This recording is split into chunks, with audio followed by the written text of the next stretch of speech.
following is a production of Dirty Mo Media.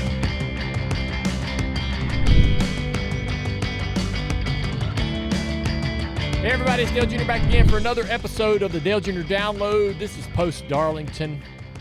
What episode is this? 700. Really? Why'd you quit putting it on here? Because I don't care about the number. We do. We care about it. Too much work. 700 episodes. Jeez.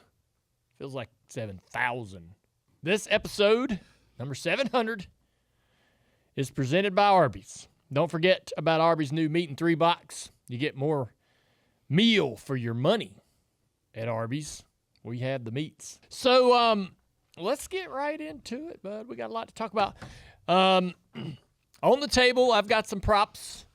I have a box of NFL paninis. Ooh, I thought we could open those. we should. I got a Dale Earnhardt Nice. card. This is 2000. Dad signed this. More than likely, he signed this at DEI in his autograph room. The person sent it off and got it PSA authenticated, the autograph. It is certified. And a friend of mine that brings me he brings me stuff from Canada. He's from Canada. The high five guy? Yep.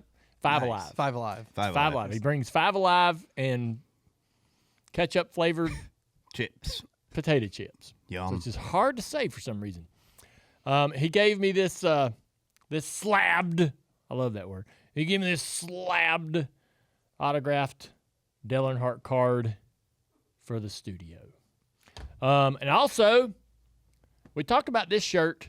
Now, I don't like promoting and making other people money, but, we like to promote things that make Dirty Mo Media money. But this shirt is the shirt.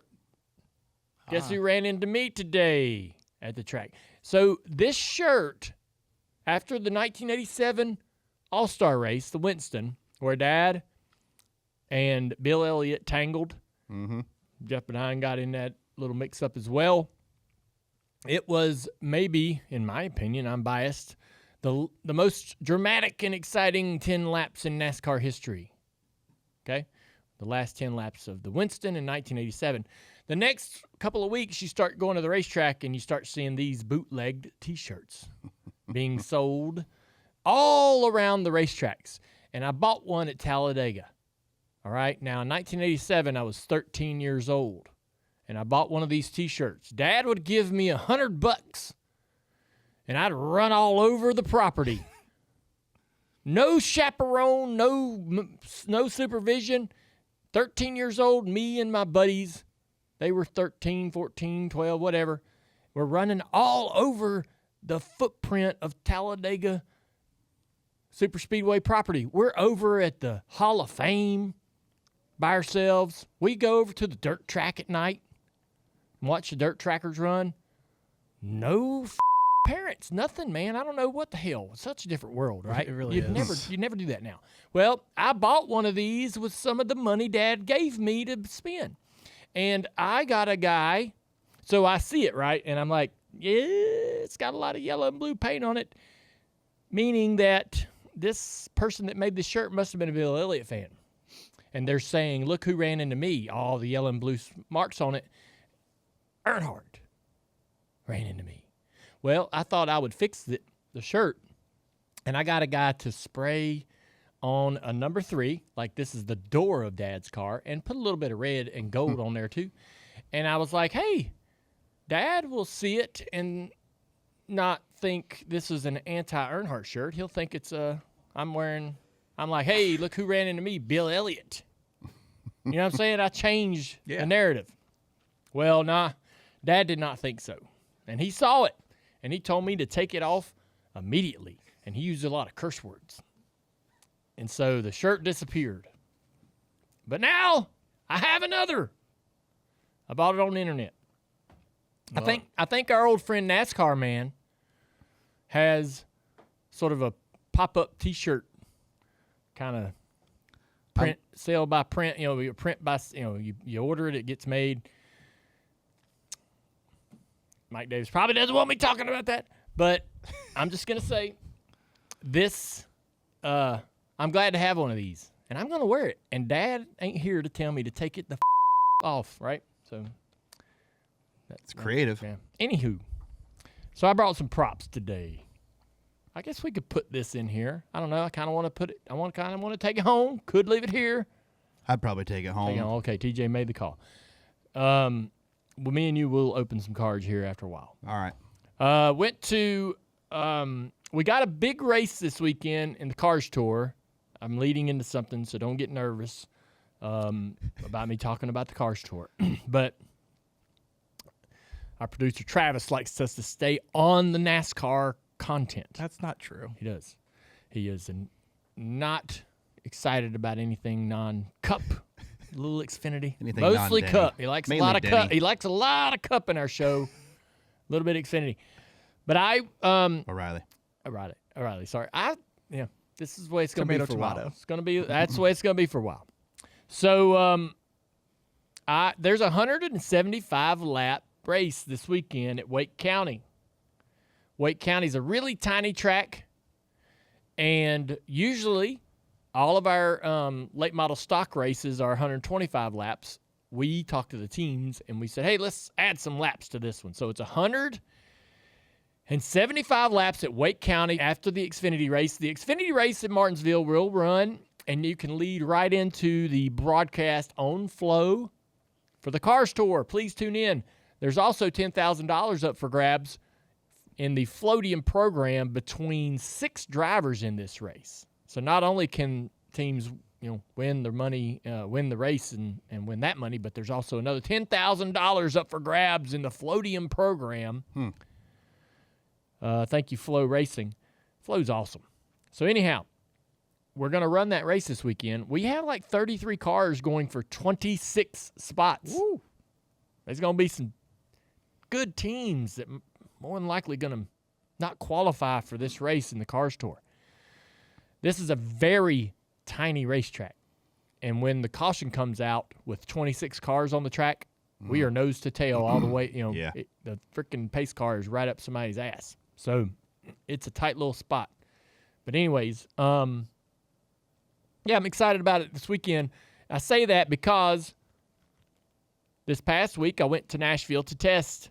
Went to the Fairgrounds and ran some laps.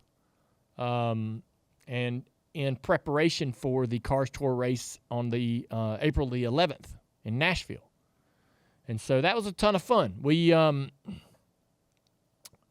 went out there. Nashville's interesting because of the mufflers. You got to run mufflers. You got to have your car can't be over like 100 decibels, so you have to run mufflers. And we were testing some mufflers, and we got a little work to do there. You can't be on the track before 3 o'clock in the afternoon. You can only practice from 3 to 7 on Thursday and Tuesday. Same thing on Friday. Saturday, I think it's a bit different. But I'm excited to go out there. It's very bumpy. There's some patches, some issues, character, whatever you want to call it, with the racetrack, which is fine. Sounds fun. Big bump off of turn 2, which is fine. That's where the tunnel is, right? Yep. One of the funny things is we got done testing around 7 o'clock, and they started putting these jersey barriers out on the racetrack. And it is because the joyriders tend to show up if you don't do that. Some 2 and 3 in the morning. Oh. Some folks try to break, cut the lock and drive into the racetrack and cut a couple laps. Dang. Yeah, how about Hot that? item there. Yeah. They at around 6:30, 6 o'clock, they turned the lights on. Now I haven't been there since 1999 to drive a race car. I haven't run a lap on that racetrack since 1999, and it's not changed a bit, which is, in my opinion, a good thing. I mean, it needs a little fluff and buff.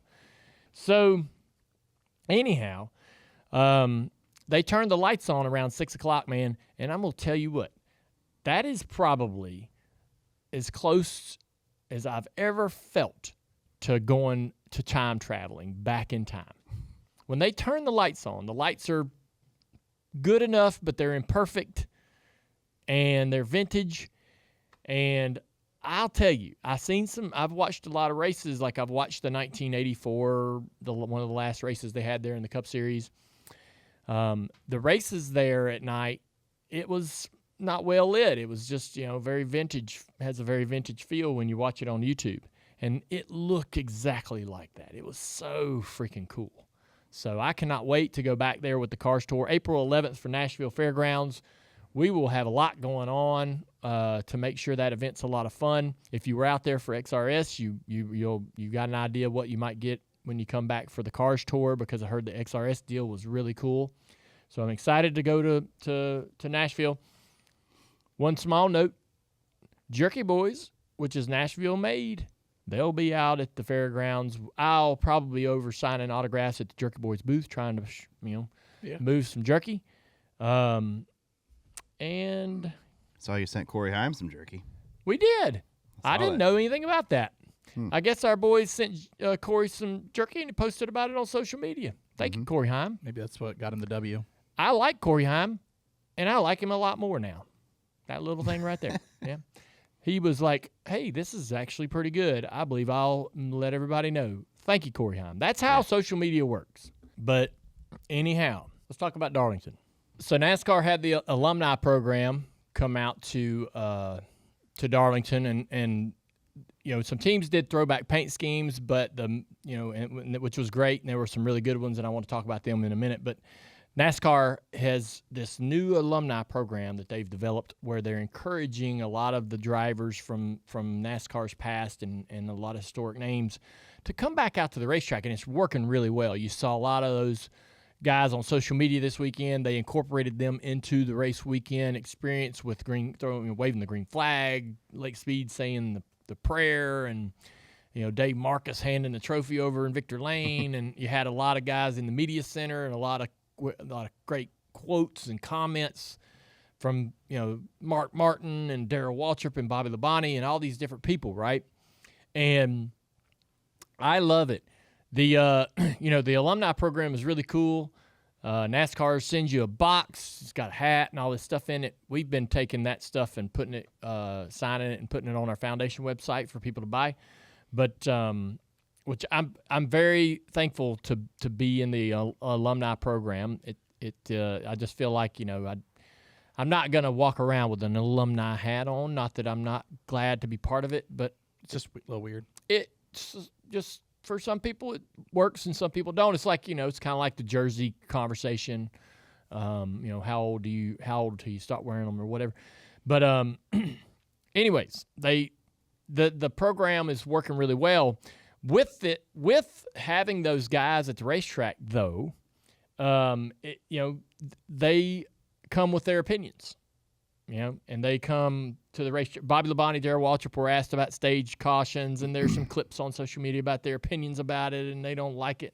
It's funny because DW, as he's in the booth, and I know this very well, as a broadcaster in the booth, you keep your damn opinions to yourself in terms of state of the sport. And I've, the only time I really ever wade into any of that is when we're on this podcast, and I'm careful about, kind of how far I want to go down some of these roads when we're talking about things in the sport. But now that DW is not working the booth, he's quite a bit more, free, I suppose, or apt to give his opinion on things. And he said that he's not a big fan of the stage racing. Bob Labonte chimed in on social media to agree with that as well.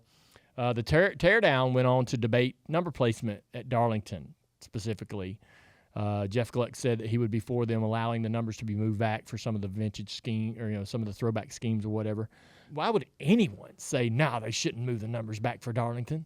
I mean, it's just what is this? Why the restrictions? Why are we shackling ourselves tethering ourselves to some,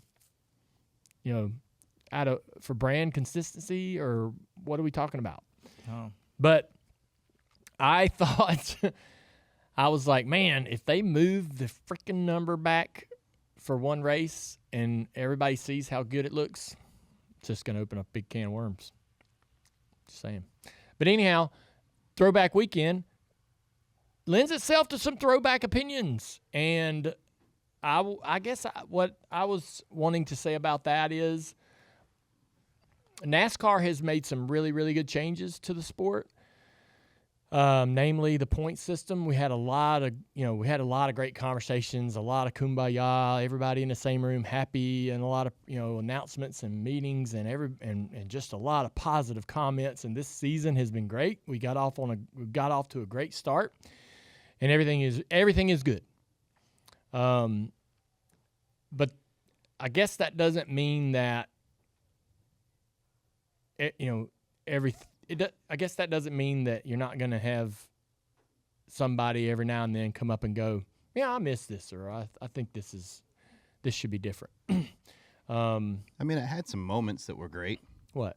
Just anything that it has its moments. Well, I'm just saying,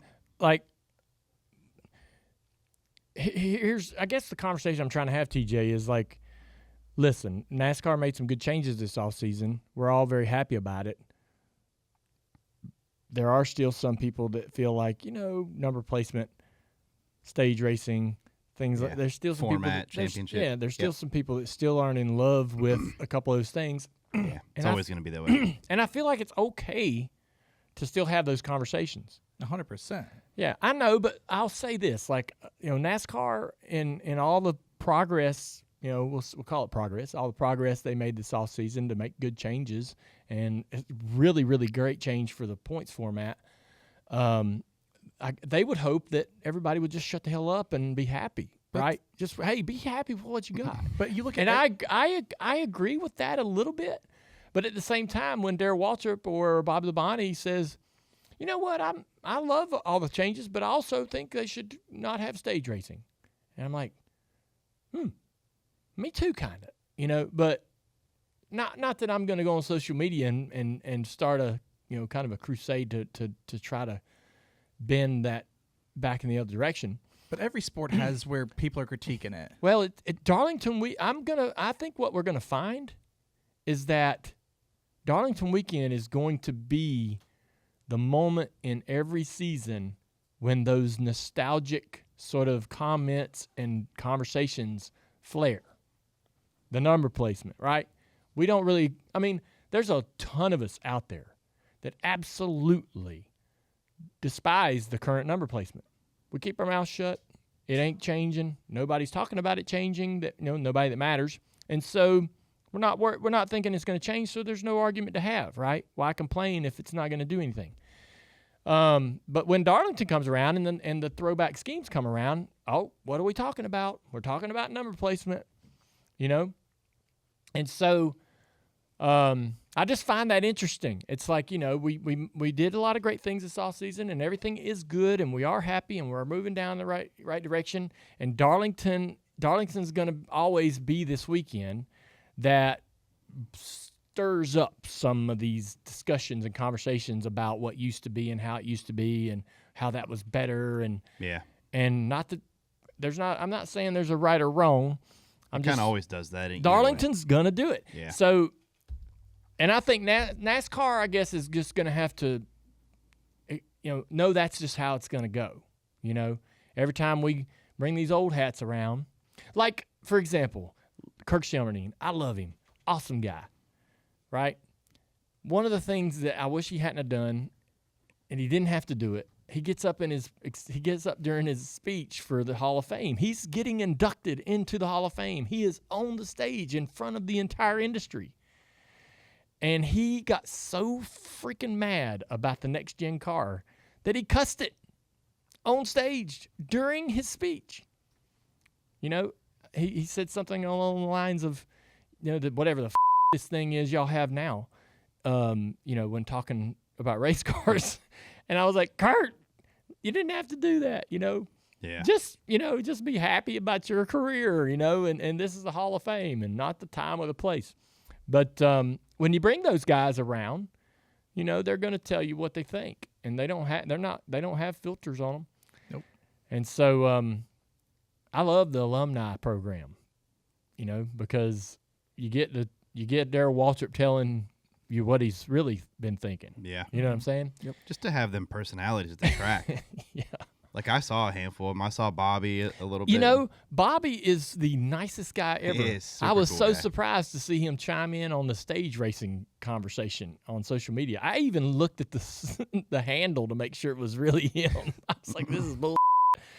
I was like, Nate, no, Bobby don't never, wade into the, Yeah, he just kind of Yeah. rides in the shadows a little bit. But Yeah, Daryl, I think Daryl said something and it floated around, and because there was some media at the alumni tent, like kind of prodding these guys about, hey man, what do you think about stage racing?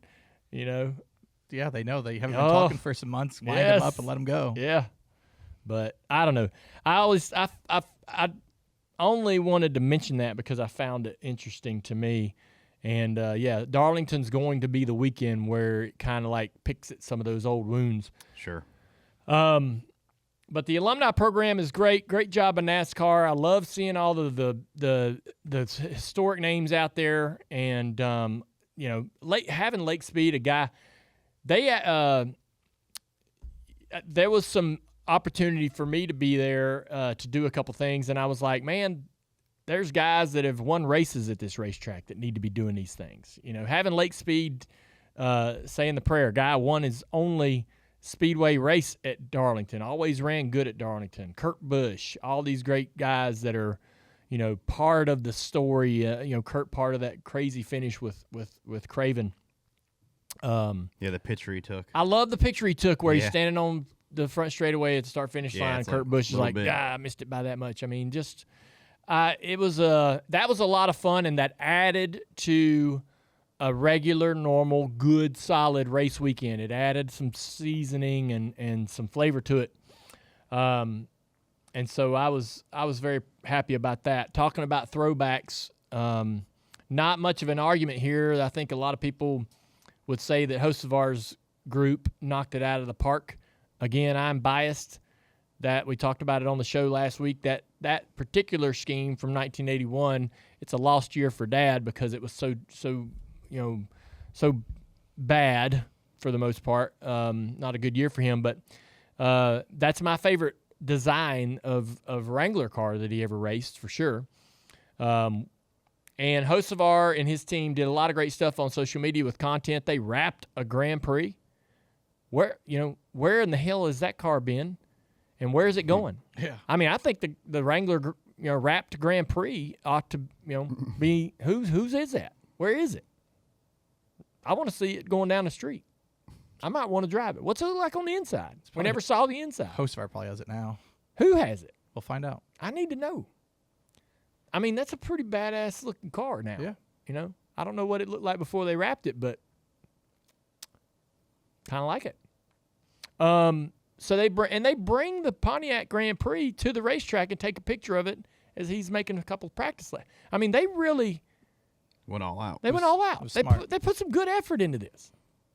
You know what I mean? Yeah.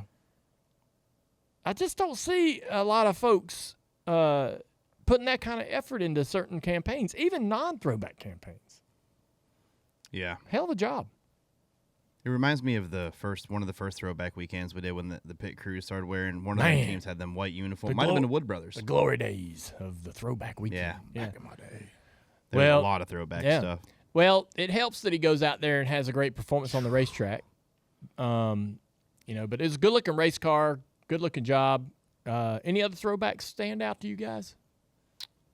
I thought the O'Reilly race. I thought Austin Green's car stood out a little bit. Yeah. Slim Jim car, I The think. trucks and the O'Reilly guys always have done solid work. They have a lot more flexibility with partners to be able to do things that they want to do with the cars, whereas the Cup guys, nothing wrong with it, I suppose, but corporate America is not always that excited to change their logo or the colors of their car. Yeah. When I ran the Nationwide car, the hood had to be blue. You had to design the car around a blue hood all the time, no matter what. So you couldn't talk them into any, the Budweiser guys, they did not want to run anything but a red car, the exact same car every single week. When they would do a baseball car or something like that, it had to really be something that was their idea, you know? Yeah. I brought the idea one day of running a Bud Light car in the All-Star race to them, and you'd have thought that I had pissed on their grave. I mean, they were like, what the hell? You know, help them guys. They're already outselling us, you know? It was very competitive inside the building at Anheuser-Busch. But, I would say that the Throwback weekend was a success. Mm-hmm. The Alumni weekend was a success. Dirty Mo Media, Junior Motorsports, and I have a new partner this year, and we couldn't be more excited about this. A lot of y'all may have heard Arby's has come on board, and we're loving every second of it. And Arby's has entered the chat with a meal deal that raises the bar for value. Introducing the new meat and 3 box for $7.99 that's filled with Arby's quality favorites. Each meat and 3 box includes your choice of one sandwich: the classic roast beef that is hand sliced and slow roasted, the crispy chicken sandwich, or you can go with the crispy fish sandwich. All this comes with the melty mozzarella sticks, some crispy curly fries, everybody loves those, and a peach cobbler roll for dessert. Guys, you got to try that dessert. It's really good. And you get a small drink. It's called Meat and 3, but you're actually getting 5 items, all for only $7.99. Nobody out there is giving you this much value for your money. This is a value meal that won't leave you hungry. You know, you don't have to settle for less when you get more from Arby's. Available for a limited time at participating locations while supplies last. Prices may vary. Get your Meat and 3 box at an Arby's near you today. The Xfinity race was a lot of fun. O'Reilly, yeah. Did you guys watch the O'Reilly race? I did not. No? I did. Boy, you didn't watch it. I was drinking. Now that one, well, it's fun to do while you're drinking. Yeah. Yeah, I did. Okay. Did you watch? What would you watch? College basketball. Mm-hmm. I had a lot going on with that too. We'll talk about that later in the show. But the O'Reilly race was surprising to me. So Larson looked like he was, definitely going to be tough to beat, and they had, maybe not the best pit stop late in the race. Yeah. But one of the things that I, was impressed with but not surprised by at all is Justin Allgaier on restarts. Just twice he schooled Brandon Jones. So, earlier in the race, every time Larson was launching, dude, he was clear before turn 1, getting some really, really great launches on that inside line, not even challenged off into the corner.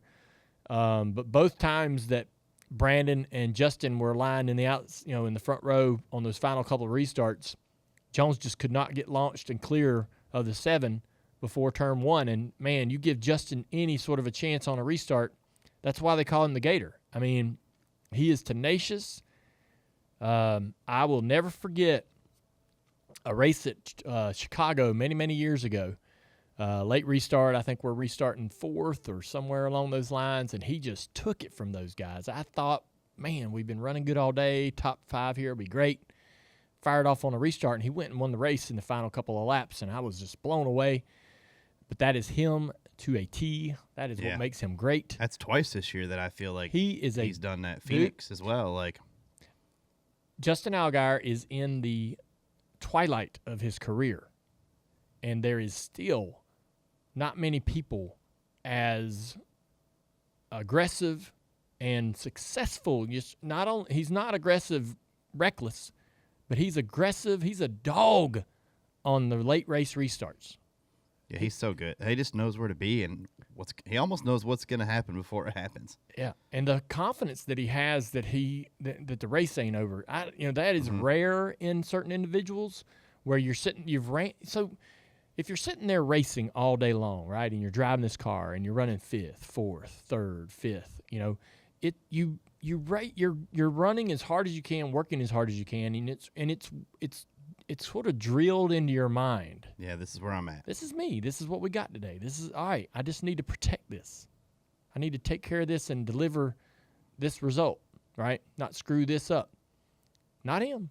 Caution comes out late in the race. He's like, we're going for a win, and he does. He, oftentimes will go steal the win away and take it from those guys who have had it all day long. Now, again, this weekend, he had some help with Larson having a little bit of a struggle late in the race and losing some track position on those restarts. But on pit road. But Yeah.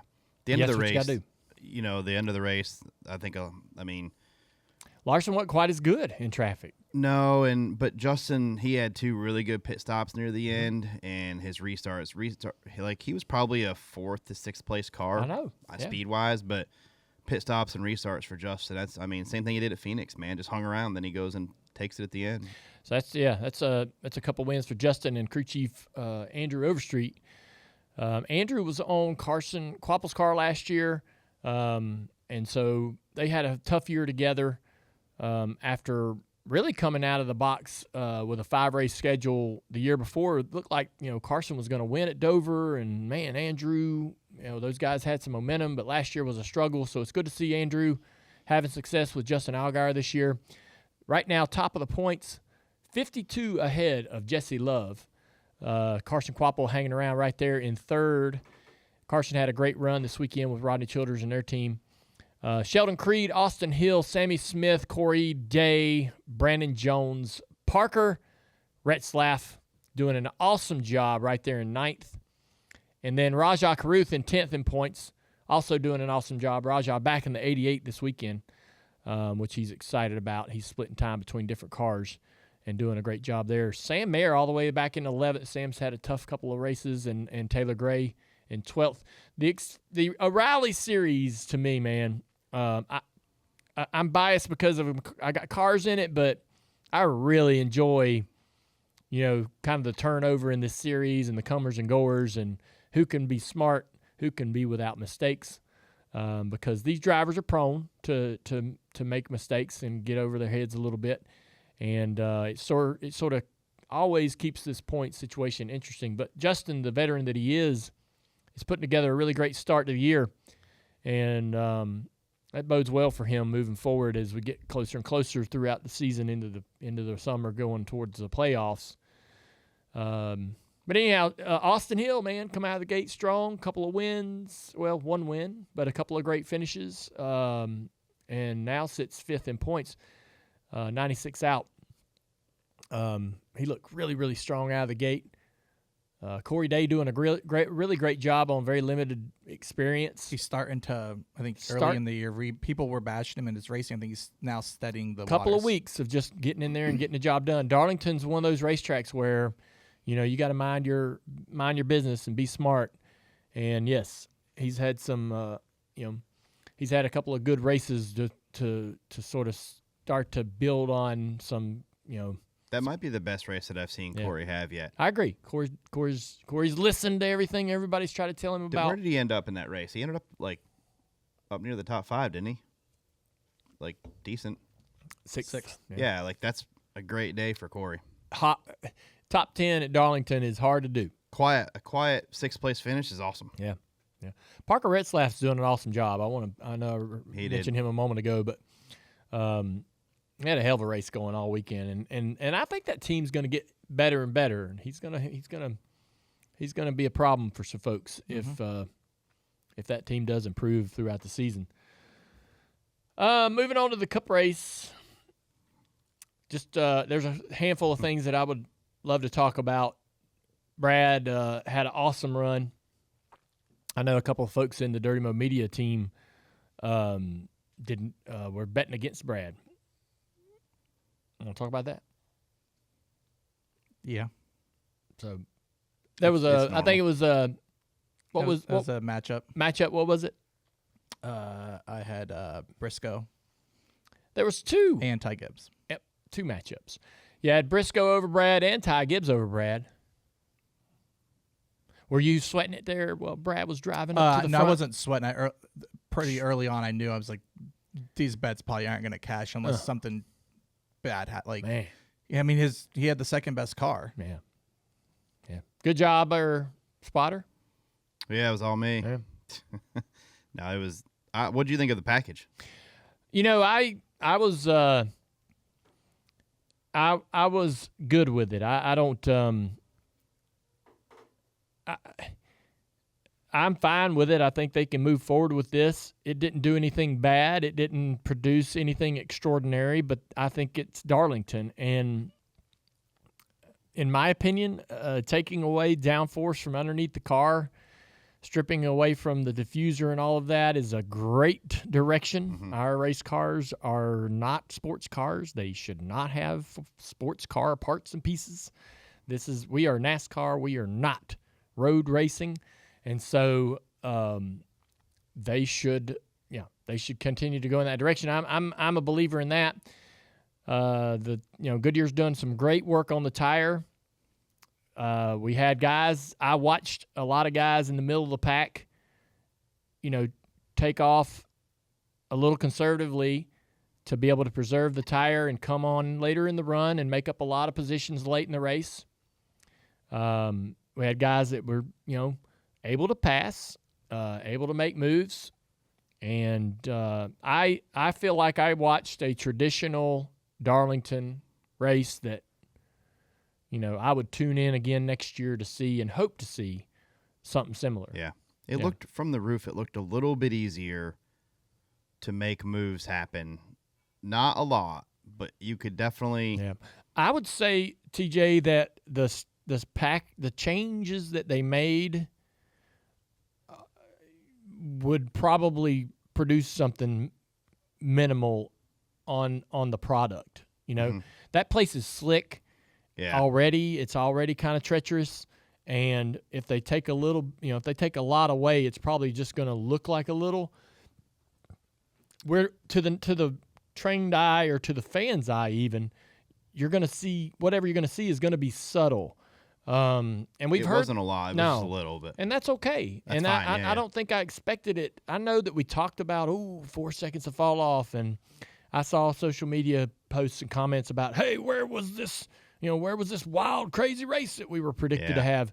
I don't know that anybody ever really said that the race was going to be something that you'd never seen before. Yeah. Anytime you have 4 seconds fall off right now, that's where did we get to? 2.5, 3? Yeah, maybe just over 2 at most, I think. I think when I was texting, I saw it in practice a little bit. You'd fall off about 2 seconds, and you kind of stayed in that area. Yeah. You didn't really keep going. So on the greener surface, the fall off is absolutely going to be more. But as they rubbered that track in, and we had 3 series there, that rubber on the track helps the tire. I'm not surprised that the fall off was less than we predicted. If you have a tire that does wear a lot, it's putting that rubber down into the racetrack, into all the crevices and things, sort of making that surface a little better on the tire. And so I liked it. I thought it was fine. Listen, I would keep going in that direction. I would 100%. I'd go even further next time they go to Darlington. I would. Why not? I would too. Yeah. There was plenty of passing. Yeah. It doesn't even have to be Darlington, does it? It could be, a mile and a half. Like it could be any of them now. I agree. I agree. Yeah. I feel like it's a good decision. Reddick had an incredible car, obviously. Had a little trouble early in the race. Harvick smartly told us not to sleep on him, kept telling us throughout the broadcast that 45 still fast, 45 still the best car, 45 still got a shot. He was right. They had a little bit of a different, not uncommon, but a little bit different of a strategy with the speed. They were able to stay on the racetrack a little longer, and pit 5 or so laps later than most people. And, man, that would pay off late in the run. But it was because his car was so good. If your car's not fast, it's not a strategy to be able to employ. But, he just was – he was better. His car was faster. They learned from the first stage how far they could really go further than the others. How aggressive they could be with because they lost the first stage going a little bit too far. Well, they had a bad pit stop. Yeah. That slowed them down, cost them a lot of time on pit road. Yeah. That was another thing, too. We're seeing – teams, even in the O'Reilly series, we're seeing teams, not be perfect on pit road. It's creating storylines. It's creating things, comers and goers, and people having to overcome, challenges on pit road, speeding penalties, and so forth. That race had it all. Well, they had to replace a battery. Yeah. And the other thing too is I was surprised that they put another battery in there. I was told it was a better, larger battery, knowing that they had an issue that they may not be able to fix. They added a battery that would be able to maybe take them a little bit further. How smart of them to be ready to do that, ready to attack that problem. And they were smart enough, too, also, to know exactly what Tyler could run inside the car. They were like, well, you can have this fan, you can turn, you got to if you do this, you have to have this. If you do this, you have to turn this off. They had him, and he's like, all right, I got it. I got the back fan on, the helmet fan barely on. Blah, blah, blah. I mean, they showed him draining the fluid out of his cool suit while driving under caution. Yeah. And then they asked, we can change the battery again, but we're going to lose your position. He's like, no, I'll just tough it out. And, hey, he did a great job. That's just smart on their part. A lot of teams may not fully prepare for that challenge and know exactly what their options are, right? So smart on them to kind of know, okay, man, well, we can. This is how much battery life we're going to have. This is what we can use and do to keep the car competitive. This is what the driver's going to have to do without. And he was honest about it, and just a cool, gutsy performance. What do you make of him and Buescher? I mean, I can see both sides of it. I can see a late pit. Tyler's patent move all day was the dive into 3 because he could drive so far into 3 and come up so late and make the extra to the corner still. The 17 didn't wave.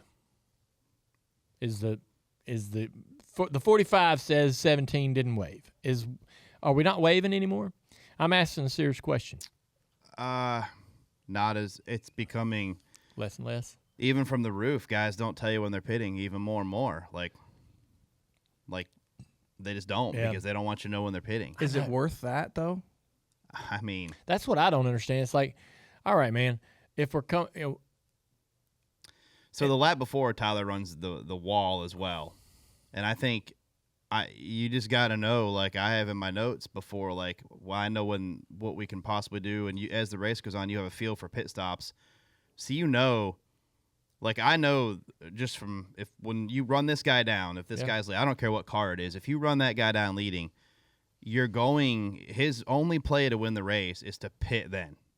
Because if he waits, he's losing seconds a lap from this point on.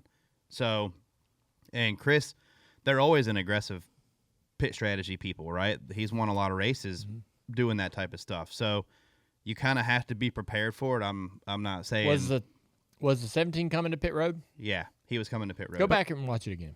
And Tyler was running the high side before. Yeah, he was. He ran the wall lap before. Yep. Steve Letarte will probably agree with me here. This is where me and him and some other folks are annoyed by the code words and somebody comes down pit road and they have a mistake on pit road, and it's because somebody said a code word and they misunderstood what the code word was supposed to do and whether that meant 2 or 4, and they pull out of the pit stall and have a loose wheel or whatever. And it's like, what the are you doing with these codes? Yeah, they're cool, and then you're it's very clever and you're trying to be sneaky and all that, but in the end, you have a little mistake here and there. And it's similar to this. Like, we're not waving anymore to guys that are behind us because we don't want to give away. And maybe Chris would sit here and say, hey, look, but I got to keep my hands on the wheel. I'm some handful. I don't know. I don't know, what Chris would say. But if a wave, so like he lets Brad go. And if I'm coming to pit road, I don't know whether it's possible in this car, but I always sometimes would, if I'm going to come to pit road under green, we come off of 2, I sometimes would change lanes. Yeah, I don't think he knew until end of the backstretch. Like it was, he didn't even know he was coming to pit road. He didn't know he was pitting until at least halfway down the backstretch. Jesus Christ! But the only thing, against you, Travis, is it worth this? You brake for pit road at the same spot you brake to make the corner. Like if he's running the bottom, he's braking at the same spot. So if Chris decides to run the bottom right there, just like Denny, and you said Denny admitted that he was at fault for that. What's the difference right here? Yeah, I don't think that there's a fault. I think it's just racing and we have a tire with a ton of fall off. You got guys on tires that have more speed. We have seen this at Darlington so many times.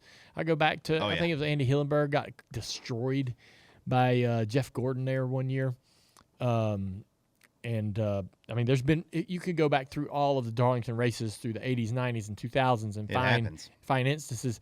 Where were we when I think it was Newman and Clint Boyer in turn 3 and 4, not 5, 6, 8 years ago? Yeah, it was. They had a big freaking crash. So it's a product of this worn out track, very narrow racetrack.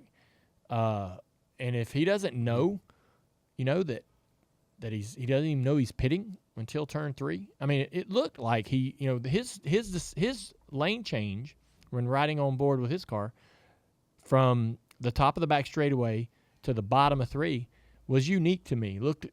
It did not look like. It almost looked like he was being called late, like he just found out. Oh, he definitely got called late. Yeah. And so that must have been, it's just a product of the racing there.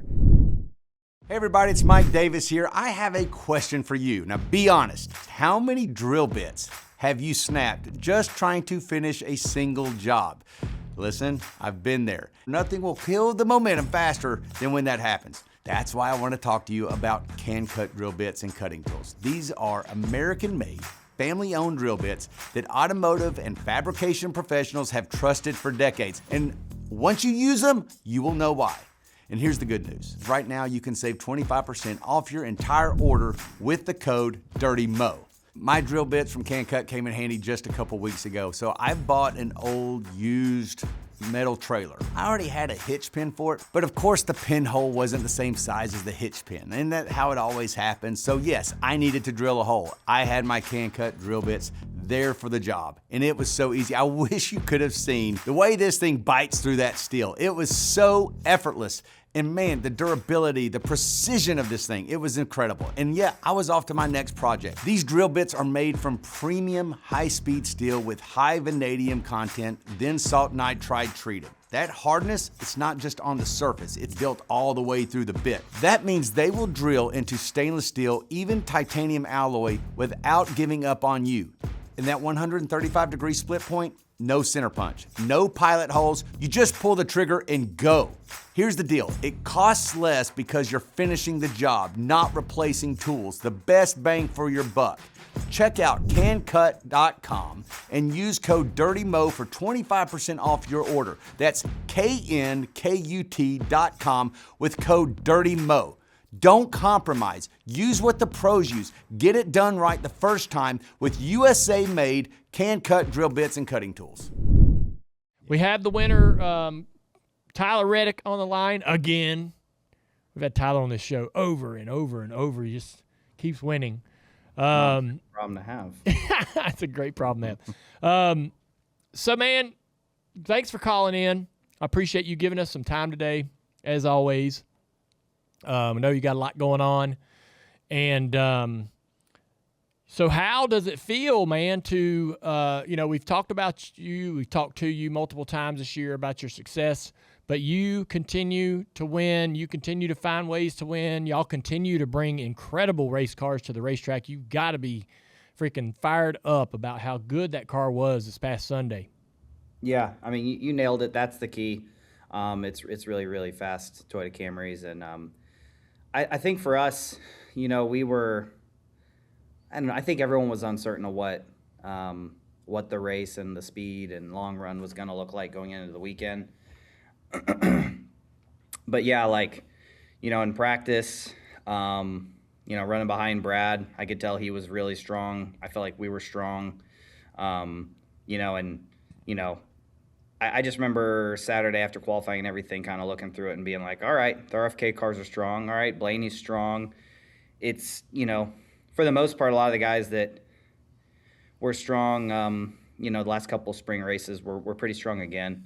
I know there was some hit and miss, amongst some of the bigger teams like HMS and JGR. But when I saw that, it was like, okay, I'm going to have to figure out how to manage this race well. And before I can even really get the first lap, complete. It's like it was like the Southern 500 last fall, but different. And it's something has happened on the first lap. And how do we manage it? How do we figure this out? And I just I kind of took the approach of just chill and, all right, let's settle in here and let's see how long we can get this battery to last. And I was just proud of the guys for coming up with that game plan that they did and being honest with me about, hey, if you want to make this thing live, we're going to have to cut some stuff off. And then obviously that last stage, Billy left it up to me.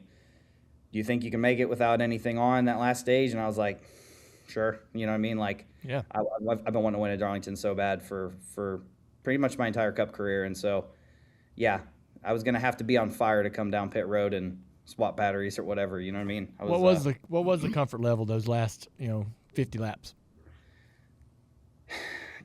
I don't really remember it. Like, I remember the racing part, but I just felt like I was so locked in on what I had to do and what I needed to do that, yeah, I was hot.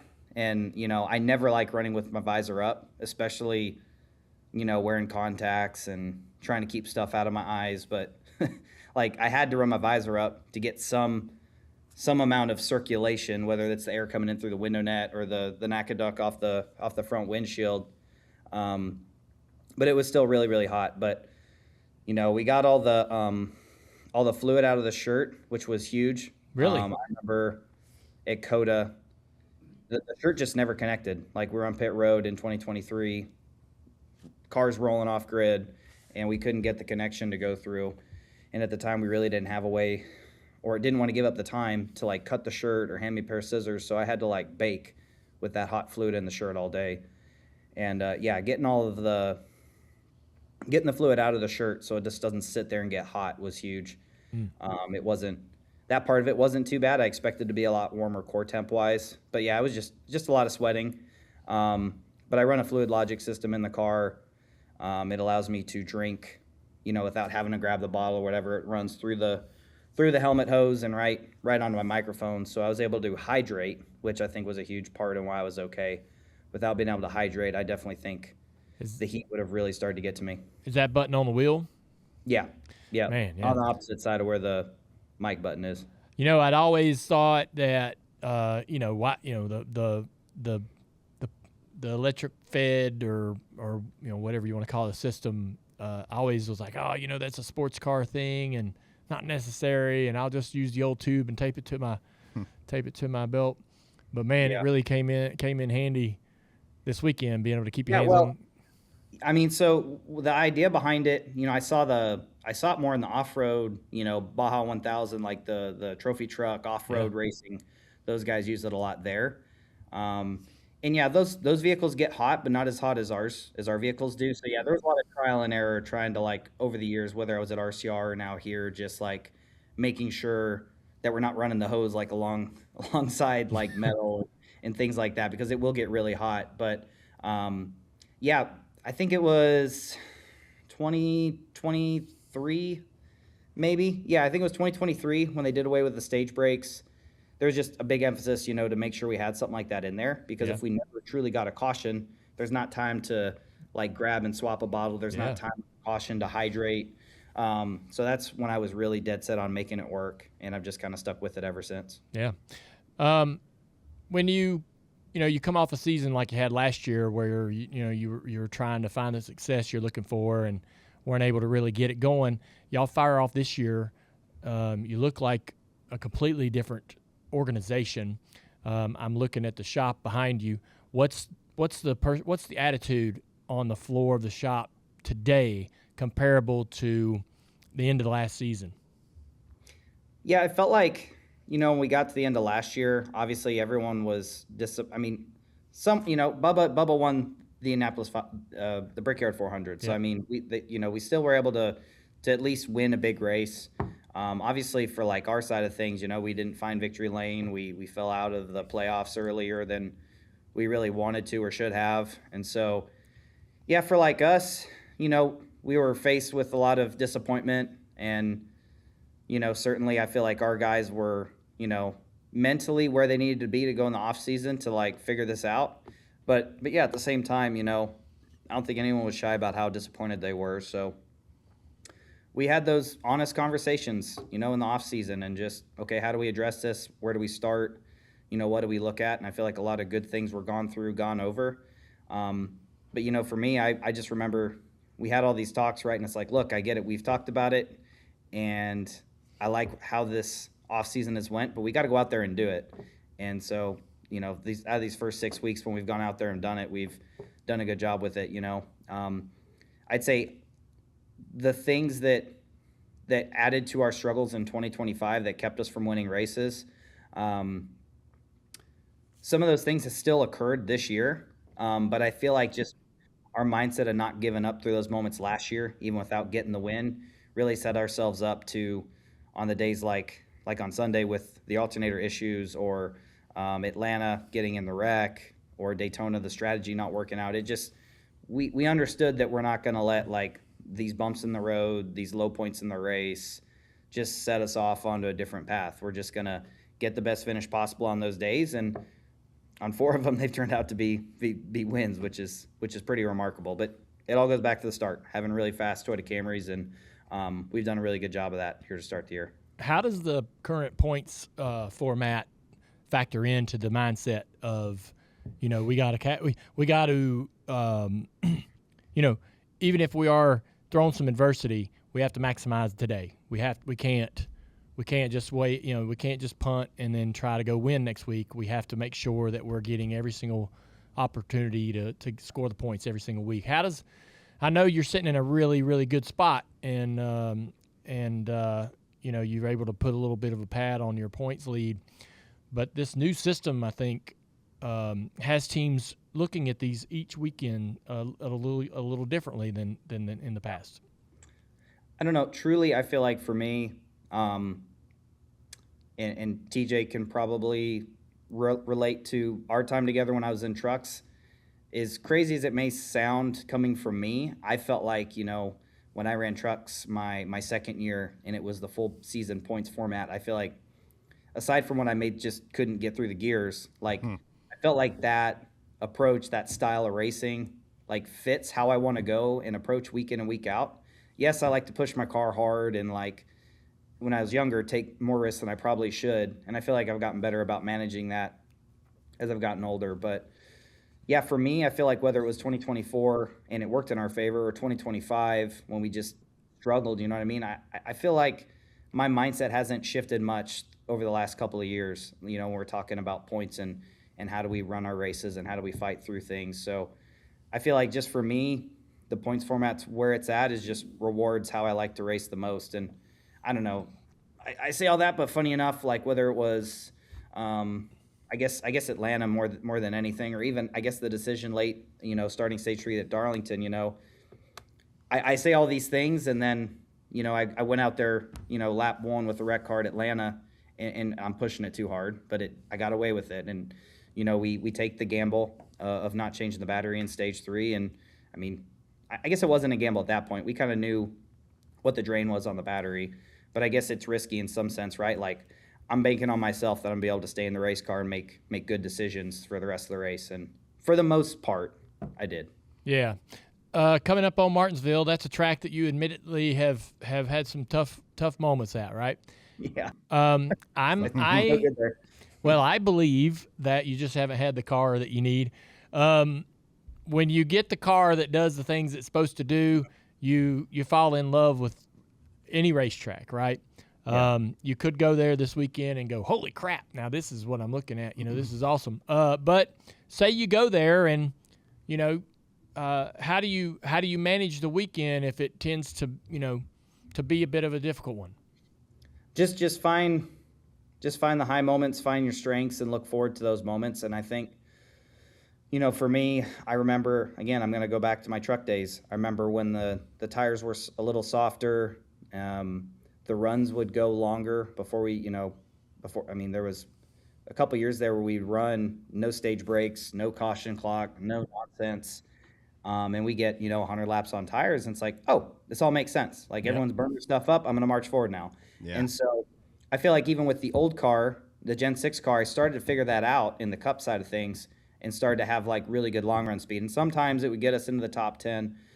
Sometimes, we would have a caution late and kind of be back to where we were before the long run. So I feel like for me, the more that you have to manage the car instead of just go the entire race, especially at a place like Martinsville, is more like how I'm the guy that looks like he likes to drive aggressively, right? But more times than not, we get a long run at Martinsville. Any car, anything I've raced there, I tend to go forward more so than backwards. So I feel like the more power and the downforce staying where it's at should just set me up for more success. Well, we hope so, man. We'll hopefully you get those long runs you're looking for on Sunday. Tyler, congratulations on all this success, man. It's fun to watch. I have one question for Tyler. Tyler, what's the shoey taste like? Oh, it tastes amazing. I feel like at some point I did one before. I don't know when it was, but yeah, I mean, I was soaked in champagne, sweat, beer, and my shoes were already destroyed, so I'm like, might as well.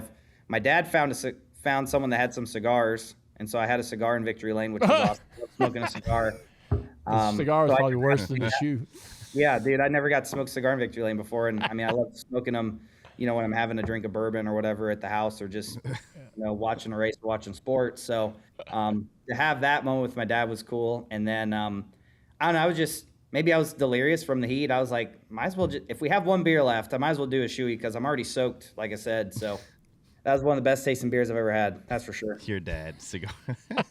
I know my dad I swear how it went is I think I started smoking cigars, and my dad found out I had like 20 or 30 in the humidor, and then he just went like all in. He got the big fancy humidor. He's got all the stuff, all the gadgets, and for a while there was like an arms race where I was trying to keep up with what my dad had and vice versa. So I think the next time you do an interview, you should bring your dad with you, and we'll have both of you at the same time.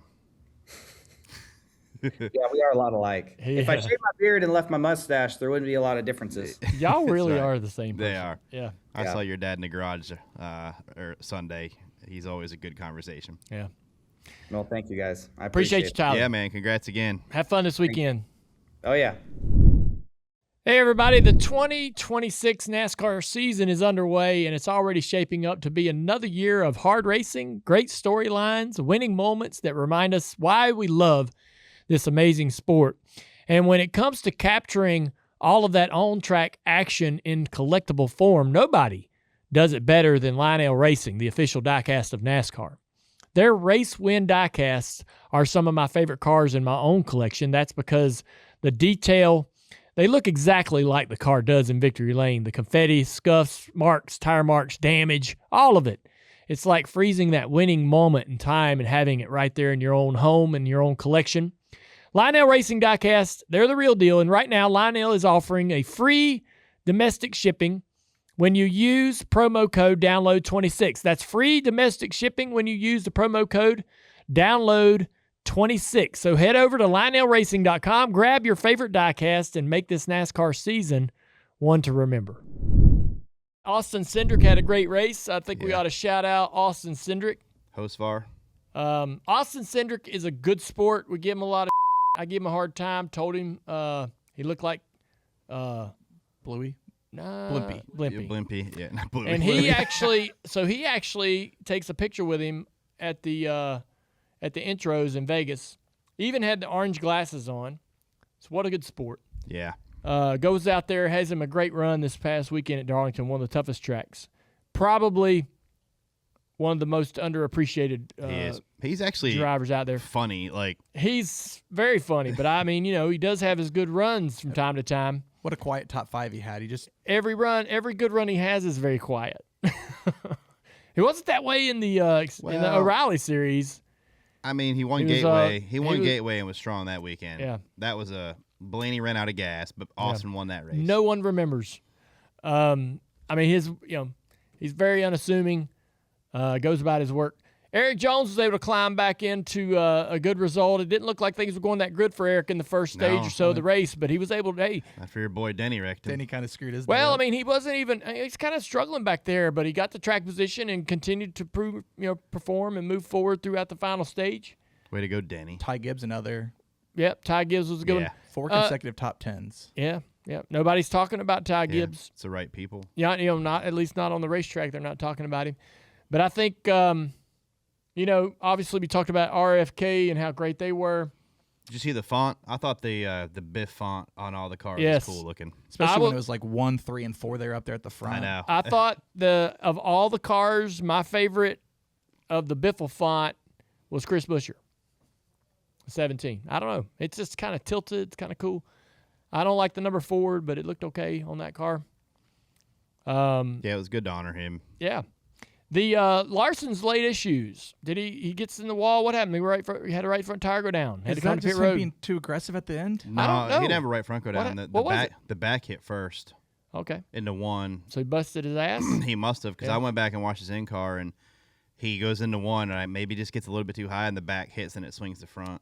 So So he hit, but he had the right front tire flat. Did he? He come to pit road late because of a flat tire. no, I don't think he came to pit road. I think he rode around slow. No, he did go to pit road. Then he come back off, Oh, then Yeah. he came back out and rode around came slow. back, rode around, and he had a bent toe So- link. So he went. Here we go. He goes into one here, and the back steps out. He gets in high. The back steps right there. Dang, boy. It's so easy to do that. Yeah, he was asked, did he have a tire go down? He said, I missed. Yeah. Well, Yeah. it's broken from that point. It's not He good from he here. comes to pit road and There's only like there's single-digit laps left. yeah, so he's I just know, going to yeah. go out there and Here try he to comes. Look, finish. Look. There it is. Pit road speed at the line. All right, maybe he didn't have a flat. But anyways, and we talked about Hocevar as well. His great Yeah. run. One thing. What else? It's going to be a Daniel quiet, Suarez. Yeah, Suarez and Suarez been running pretty good. SVG solid. I thought was pretty good. And a quiet, solid day. I know he turned Riley earlier, but for Zilich, Yeah. I think he was like 17th. Yeah. Which is a pretty solid day. Right behind him, Josh Berry. Yeah, Josh, much better than the spring race last year. Yep. So, yeah, it was a lot of fun to watch. Great race for NASCAR and for the series. Did you guys, CJ, go ahead. This is your story. Oh, I just say I saw on social that Ben Kennedy came as a race fan. Yeah. So Legit. So I talked to Ben this morning. I said, I heard you did a little bit of an undercover boss kind of deal where you go to the racetrack and just enjoy the experience. And he got his team together, his group of folks that work in the organization with him. And this is what they did. So they all went a different route on how to buy tickets. Some went online, some called up the call center. They all did it differently. And then they, they locate their parking lots and all that stuff, and they go to the pre-race. They go into the fan zone. They did everything. They experienced everything, all while taking a lot of mental notes. And then after the race, they had a 2-hour meeting to debrief about all of this stuff and all of the things they experienced and what they didn't like, what was difficult, what was hard to do, what was fun, what was good. And he said to me, he's like, there's a lot we can do to make it easier to buy a ticket. There's a lot we can do to make it easier to find where you're supposed to park. All of those things he thinks need to be improved. And I think it's really, really cool that he himself tasked him and his team to go through this experience and this process. They sat in the grandstands and watched the race. And probably listen to radios. yeah, they rented radios. They did all those things. Just like you would do. They basically, got got kind of a spreadsheet of what fans traditionally do and tasked each and every one of them to sort of go about it a little differently, but all of them experienced the same thing. And he said there's a lot of little things from after you buy the ticket and get parked, which he said they could absolutely focus on improving that quite a bit. He said from that moment on, it was a lot of little things along the way that he was just thinking needed or could be different or better, and even some good things that they liked that they could take to other racetracks. But I told him, I said, man, this is the kind of stuff that makes me proud as a race fan. this is the kind of stuff that I think his family was very, very good at. Bill Jr., Bill Sr., going through, doing something like this. This is not rocket science. This is not hero. The dude, but it's just cool that he goes. Cares. He cared enough. Fans see this. He cared enough to do this. This wasn't this ain't a front. This ain't bull. How about that seat in turn 4? Yeah. Look at that. It's a good pretty view. good. But I mean, he genuinely wanted to go through this process, and I believe Ben Kennedy truly has a heart for what's going on here, and he's a good dude. I've talked to him a lot over the years, and so this is the kind of stuff that you love to see, if you're a fan and a proud fan of the sport. So that was pretty cool. So one of the things that happened over the past week was so the Hall of Fame is starting to vote for who will be on the ballot coming up. So they had there's been some conversations around the modern ballot, but also the pioneer ballot.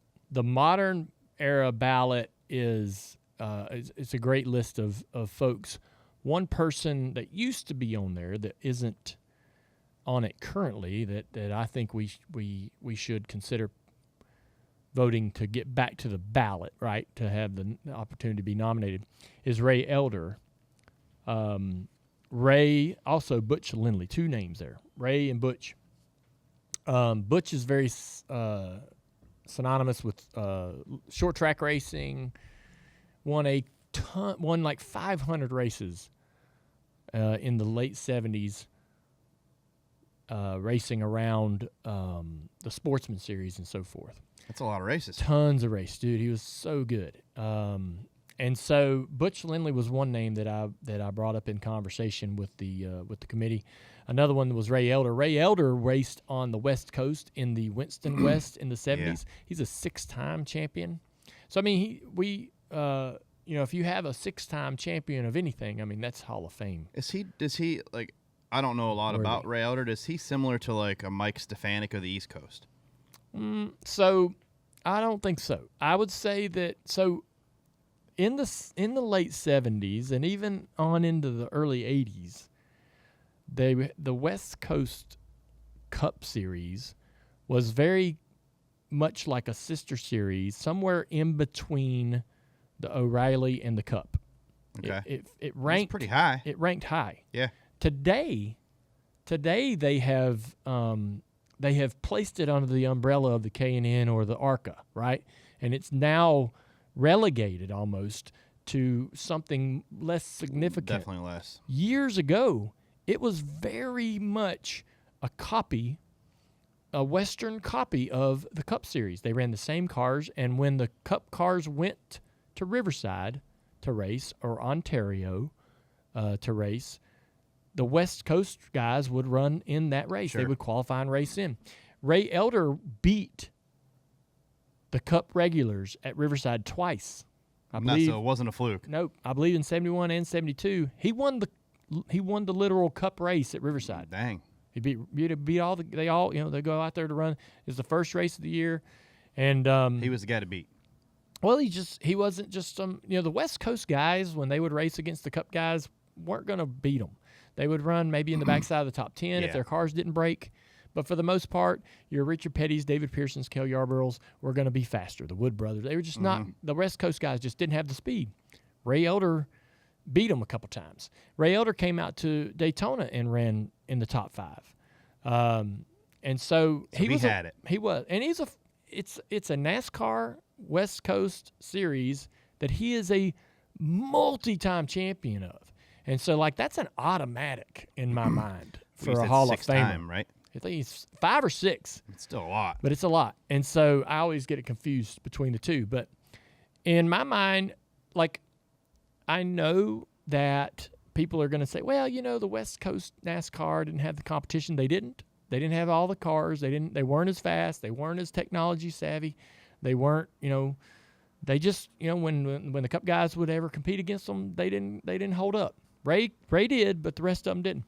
And so the series doesn't get as much, I think, appreciation for what it really was in the 70s. Yeah. We don't, I believe that, you know, it made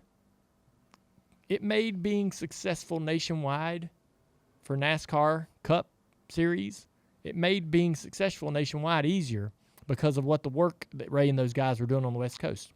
You know, going out to the West Coast and racing Riverside once or twice a year, Ontario till it failed. Yeah. Evergreen. Anything west of the Mississippi was a bit of a stretch, a bit of a struggle, bit of a tough lift for NASCAR. But it was not as tough because of what Ray and those guys were doing out there. They were a stock car, Cup, NASCAR series running up and down the West Coast at all these little short tracks and sort of, you know, teasing folks for what would come down the road into the 2000s and so forth as the sport, you know, started becoming more of a nationwide sport. Dude, in the 70s, NASCAR was considered a very southeastern mid-Atlantic race. We didn't have many races west of the Mississippi. And I think not only was Ray a champion and a consistent winner, but he was also doing a lot of work laying the foundation for our sport to become nationwide. And so I made a big push for him. I want to discuss, though, more so the Pioneer Ballot. So there's a lot of names that are up for grabs. I believe if you're going to make the Pioneer Ballot, you have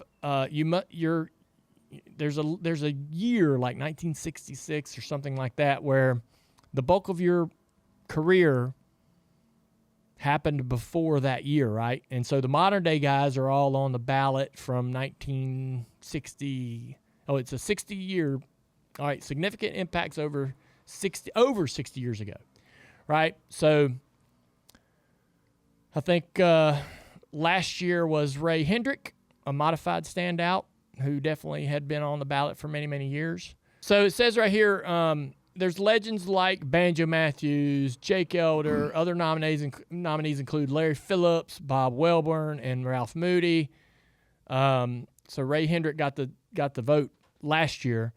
The Pioneer Ballot, again, is celebrating individuals who were part of the sport beyond 60 years ago. And so my grandfather Ralph Earnhardt's on this list. I voted him onto the ballot. I felt like he's sitting there. I'm like, I can't not cast a vote for Ralph Earnhardt. I don't know that many folks will cast there's other names that are mentioned before Ralph, but I had to do it. I voted Welborn, Harry Hyde. I love Harry Hyde. Harry was successful as a crew chief. Are there other crew chiefs on this list that are maybe possibly more successful? Yes, but I loved what he did. He was so interesting as a character, successful, a winning crew chief, but he's also, someone that they actually wrote a character for in the movie Days of Thunder, Harry Hogg. And so, in my mind, I don't know. I like putting Harry Hyde on that list. Herb Nabb, who was another successful crew chief, and then Larry Phillips was the five guys that I put on my ballot. Man, it's hard to pick. It is hard to pick. Every time that I've been part of this conversation and part of the committee, one of the first things anybody says is, well, let's just put them all in there, because if you make the ballot, you are a Hall of Famer, in my mind. I mean, there are a couple. There's a couple rare instances where someone has made the actual ballot, and you're like, man, they're not a Hall of Famer. There's this really big conversation around the name A.J. Foyt, and I think it'd be a good conversation to have in this room. Is A.J. Foyt a NASCAR Hall of Famer?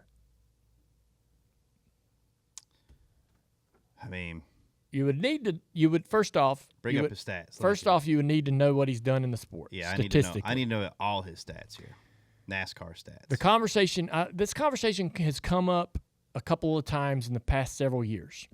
I mean, and there's some people that believe that A.J. Foyt belongs in the NASCAR Hall of Fame, and then there's just because of his name. There's some folks that believe that he doesn't. Is AJ Foyt one of the greatest race car drivers ever? Yes. Yes, absolutely. I think most people would absolutely agree. I don't know how you cannot agree with that. I'm not sure that he's a NASCAR Hall of Famer. That's the thing is, this isn't the Racing Hall of Fame; it's the NASCAR Hall of Fame.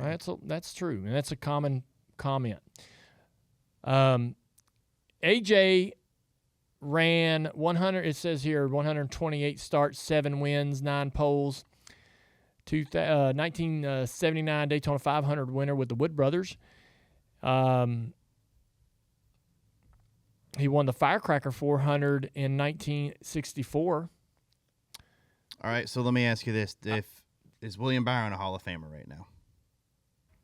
No, Because he's more More accomplished successful. than this. the thing is like AJ Foyt.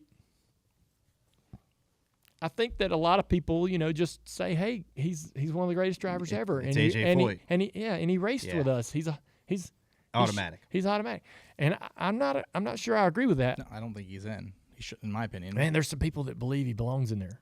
He comes to up in these TJ's point, then conversations. there's a lot of drivers that. I mean, deserve to William be on Byron's there. got 2 Daytona I 500s. know, and I don't go with the comparison. AJ, Tyler Reddick's got 4 wins this year. I'll say this: like AJ came and had success and won, but there are also times when he came and he was cantankerous and difficult, Mm-hmm. And problematic, and I don't know. I don't think that should impact how you are as a. If you're difficult, Yeah. shouldn't. Impact. Well, I mean, I think that it would matter if say he has 128 starts, 7 wins, but he was a champion, not literally, but he championed our sport. He lifted it up. He raised, Yeah. He never cared about that. He was just there to try to win. He's a ran racer. He ran 4 or 5 races a year, and Yeah. he showed up, and he raced and tried to win races. Yeah. He had some badass freaking race cars like that. Mm-hmm. His little Oldsmobile 1981-82, beautiful car.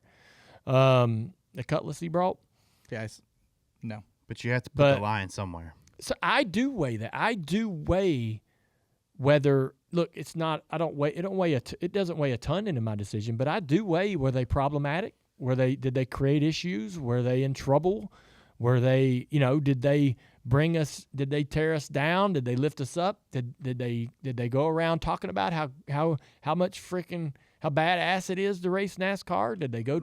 Were they a person that promoted? Talked positively about it? Were they a person that got them, got Yeah. themselves in trouble and did that's going to be a little bit of a factor of my vote. I'm more of a stats guy because it's not the Hall of Good; it's the Hall of Fame. Like you need to go out there and win and be legendary. The statistics were, the stats were a big part, but not all of my vote. Here's a question for you: is Justin Allgaier Hall of Famer? Oh, so no. Not yet. What if he wins another championship? I mean, I have a controversial take though with this one. well, you got, there's guys in the conversation like Sam Ard, Jack Ingram, Larry Phillips, for example. I mean, there's some guy, Larry Phillips, albeit didn't run in the Busch or Xfinity O'Reilly series, but there are guys that are very successful outside of the Cup Series that get considered. There's Truck Series champions that are considered for the Hall of Fame. Make the ballot for the Hall of Fame. I think you should make the ballot. I have a controversial take that I don't think Oh, you don't want to tell it here? Xfinity, O'Reilly, Busch, Nationwide should count. This should be Are you serious? yeah. Why would it not? It's the NASCAR Hall of Fame, yeah, not the it's NASCAR under Cup. the NASCAR banner. It's not the NASCAR Cup Hall of Fame. I mean, if you look at some of the accomplishments, it's not all Wow, of that them are in is Cup. that Like, is a pretty take. that is really a take. That's actually A lot of nodding in here too. A lot of other people agree. just A pretty think bad. That's like- kind of dumb. To me, Xfinity's like AAA. And do we go look at AAA stats for a baseball player? Yeah, but not everything works out perfect for everybody to get to the Cup Series, and there's still some great race car drivers that didn't get great Cup rides to show what they could really do. And I don't disagree with that. So you're thinking like this pioneer. Yeah, I'm like looking at half these guys on here. You think, Ray Hendrick, those guys that got voted in as modified champions shouldn't get in there. Yeah. Well, I don't know the history of. Wait, but It's not like if you want to be honest about it, that's so another rung did or they two. race? That's another rung or two down the ladder. If it was before like the NASCAR was created, then we can have the discussion. But if NASCAR Cup Series was there, then I think that's when it should start. But it doesn't say NASCAR Cup Series Hall of Fame. It says NASCAR Hall of Fame. Yeah, it is literally not the Cup Series Hall of Fame. But Major League Baseball This isn't baseball. includes everything. I know. Okay, well, that's Major League Baseball. They are literally saying this is Major League Baseball, MLB, the top. So the NASCAR Hall of Fame is Cup and more. There's a lot of guys that have really great accomplishments that just didn't That's time great, out but right. it's the Hall of. In my opinion, it's the Hall of Fame, not the Hall of really good. Yeah, but it's not Cup only. They're not. No one ever came in and said, "Hey, y'all, this is just Cup only," and you're saying that. Yeah. Well, it's not. It's not the Hall That's of my Cup. opinion. But you're changing it. I know you're changing literally what the Hall of Fame is. It's not. Yeah. You're asking me if I would vote someone in. I'm saying no, I wouldn't. All right. Bam, I hope you're never on the committee. I don't think I will be. Yeah, I don't think we have to worry about that. It's scary what people think, isn't it, TJ? I think there's more people that will agree with Yeah. me than you realize. Isn't it scary? I disagree with you. What? I think you're going to be on an island here, man. Yeah.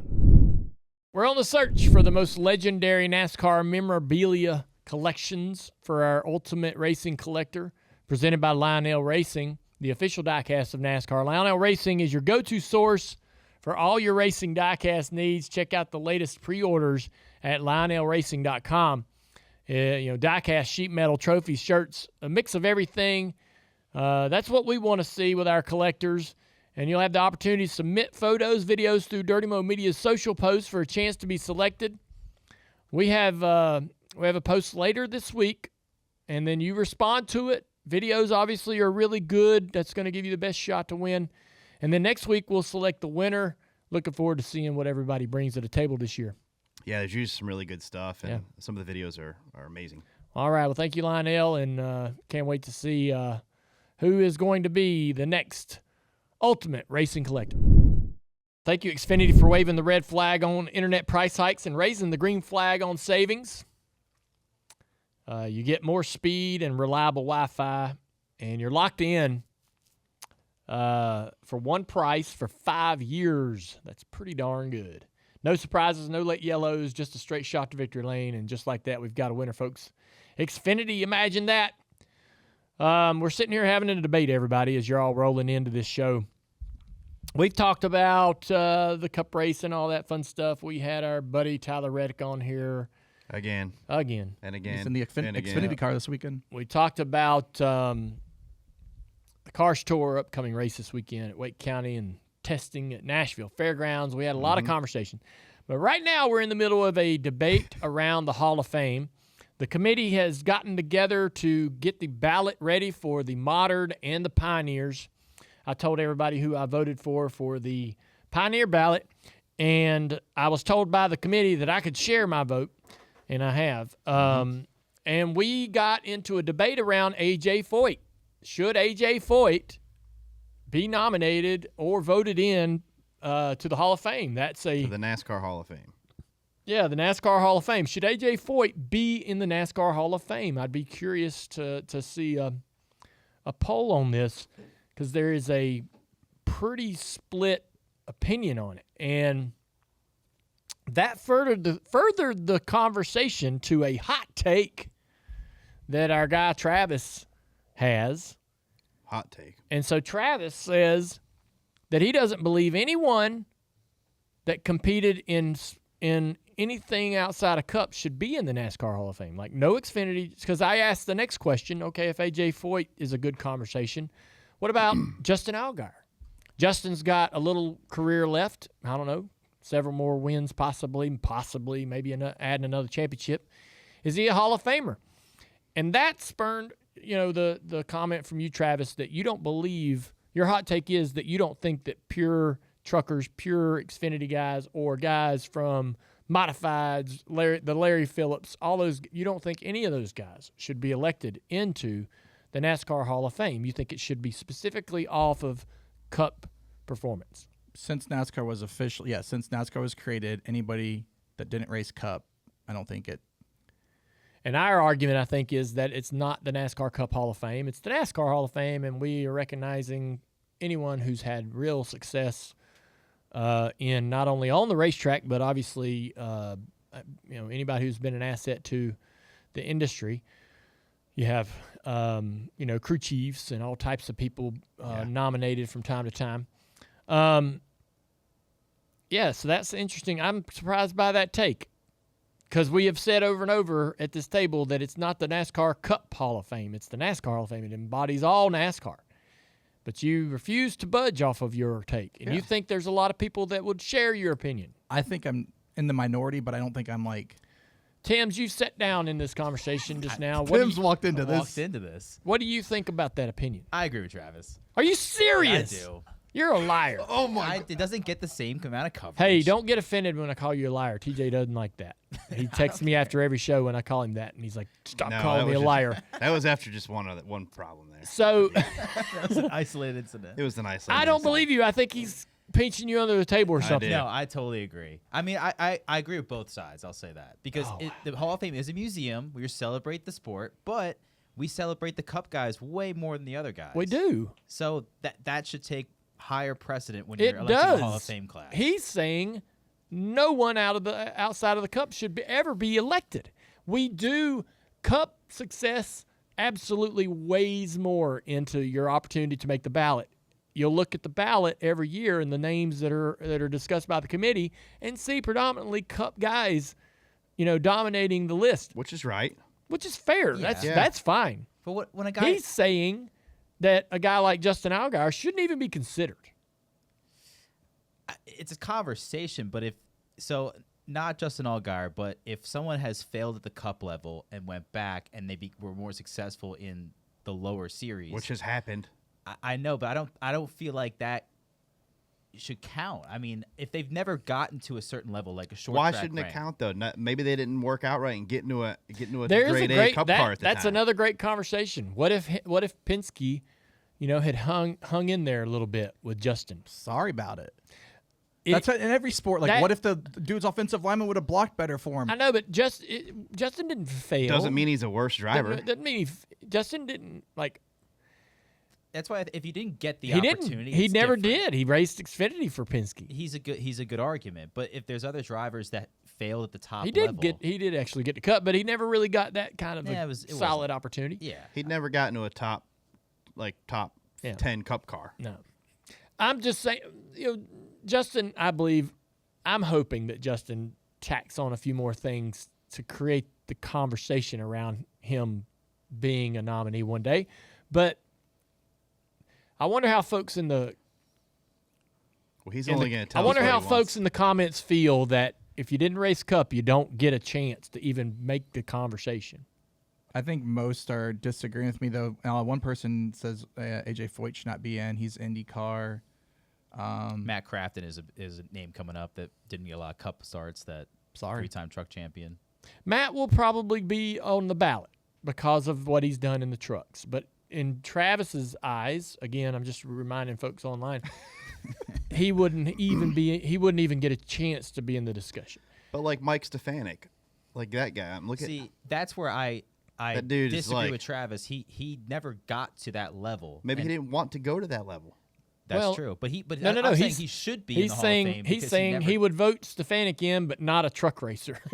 Yes, basically. Like, I know I'm also in the minority. You're weird. How? What is your because basis? Because like The he, grassroots guy that does all sorts of badass gets your vote, but the Yes. guy that wins 3 truck series championships does not. Show me the stats, Stefanik's. what does he won? Show like me his 9 stats, Travis. championships. Oh, Like, dude. that's you can't top that. That's incredible. Why that is deserves he to be in. like? He's saying how, he's saying it deserves to be in there. how listen, can you say that? It's flawed, I know, but that's how the brain works. Oh my gosh. 70 9 championships. 9 championships. 74 modified wins. Deserving. Yeah. But at what level? Do you think those were easy to win? Easier than a Cup?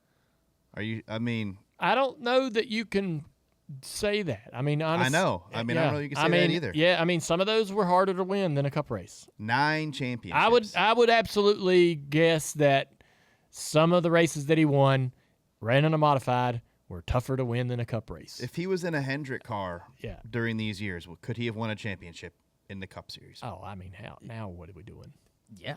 I'm just saying, like, Wait, so then are we going to grade some drivers on a scale? Well, they had this many wins, but it was in a lesser car, so we're going to boost it? I don't care what car you win. What did you do when you were in the Cup Series?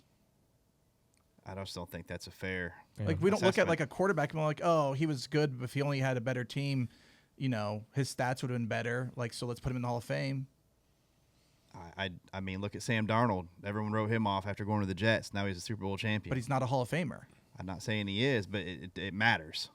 Like what you get in No, your I timing agree of it matters. But what I'm saying, though, is when it comes time of your career's over, you don't get bonus points for you were in a bad car. Sorry. No, I'm that's just saying timing works out. Y'all are Sometimes now it's all having timing. an entirely different conversation. No, I'm not. I'm just saying I that- want to let y'all talk, but y'all always do this. We end up going way over here. Nobody even wants to have this conversation. We started off way over here with this conversation. I'm just saying, like, you don't get bonus points because you were in a lesser car. Okay. Yeah, I mean, No one's arguing that. No yeah, one. I'm not really arguing that. So, all right. Never mind. It's known to the world that you're Wrong. you're out there. You're out there on an island. Oh, I know I am. I'm with you. I'm on that island. Okay. I was hesitant to even say it to begin with. I'm glad he said it. Brave of you to share such a crazy idea. One person says Travis and Alex just need to stop talking. They sound stupid. I love comments like that. Oh man, this reminded me that we do this on the Bless Your Heart. Remember we were talking about Sean's? The Sean's need to get together and Yes. decide how they're going to Yeah. spell their name. Oh man, And we never. Oh, I got so many freaking hilarious comments on my timeline from that. And they were from Sean's, all arguing for their name, their spelling, right, of the actual name. So it's They pretty need to funny. figure it out. God dang.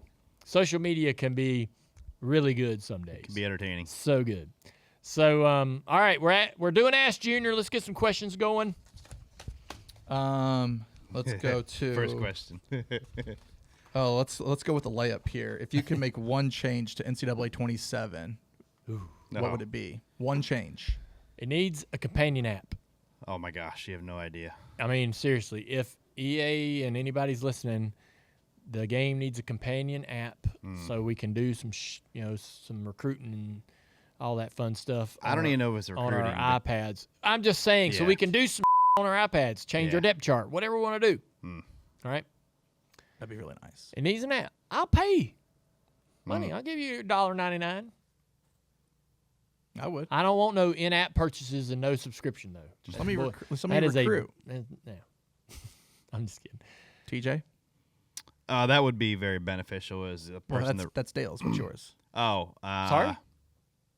I'm making him pick one. So, I Oh. mean, that probably would have been mine to start with from the commissioner side of things because you can just control so many more things, not having to be at the Xbox a lot. You can just do a lot more like that. But I think there's a lot of little things that Madden has that they'll eventually put in there, like play call limits for offense and defense separate, not just overall in the game.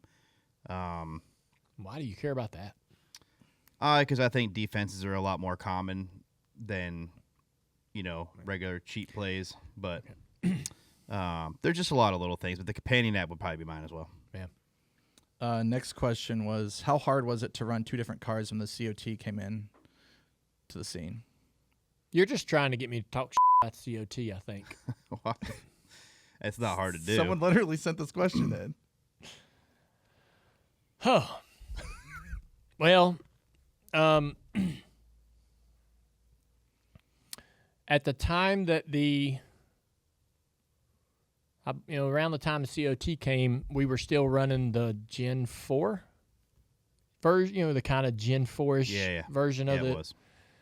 the Xfinity car, which was a great race car, the Gen 4 Cup car, and that that style of Xfinity car was great. So it was you'd drive the Xfinity car and go, damn, it's badass. A lot of left front down, nose pinned, Rotate, turn, ass in the air, hauling, getting after it.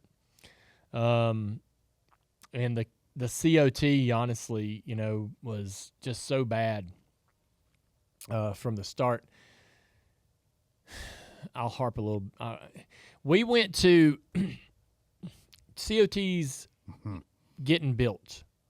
NASCAR's got one built, and Brett Bodine's driving it at tracks, and we heard about it. And now in my life at this point, I had never heard of NASCAR building a car and taking it to the track themselves, and I was pretty naive.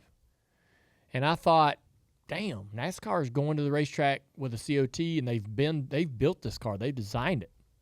They're going to the racetrack and they're driving it and running it. Man, I bet they got that thing going, right?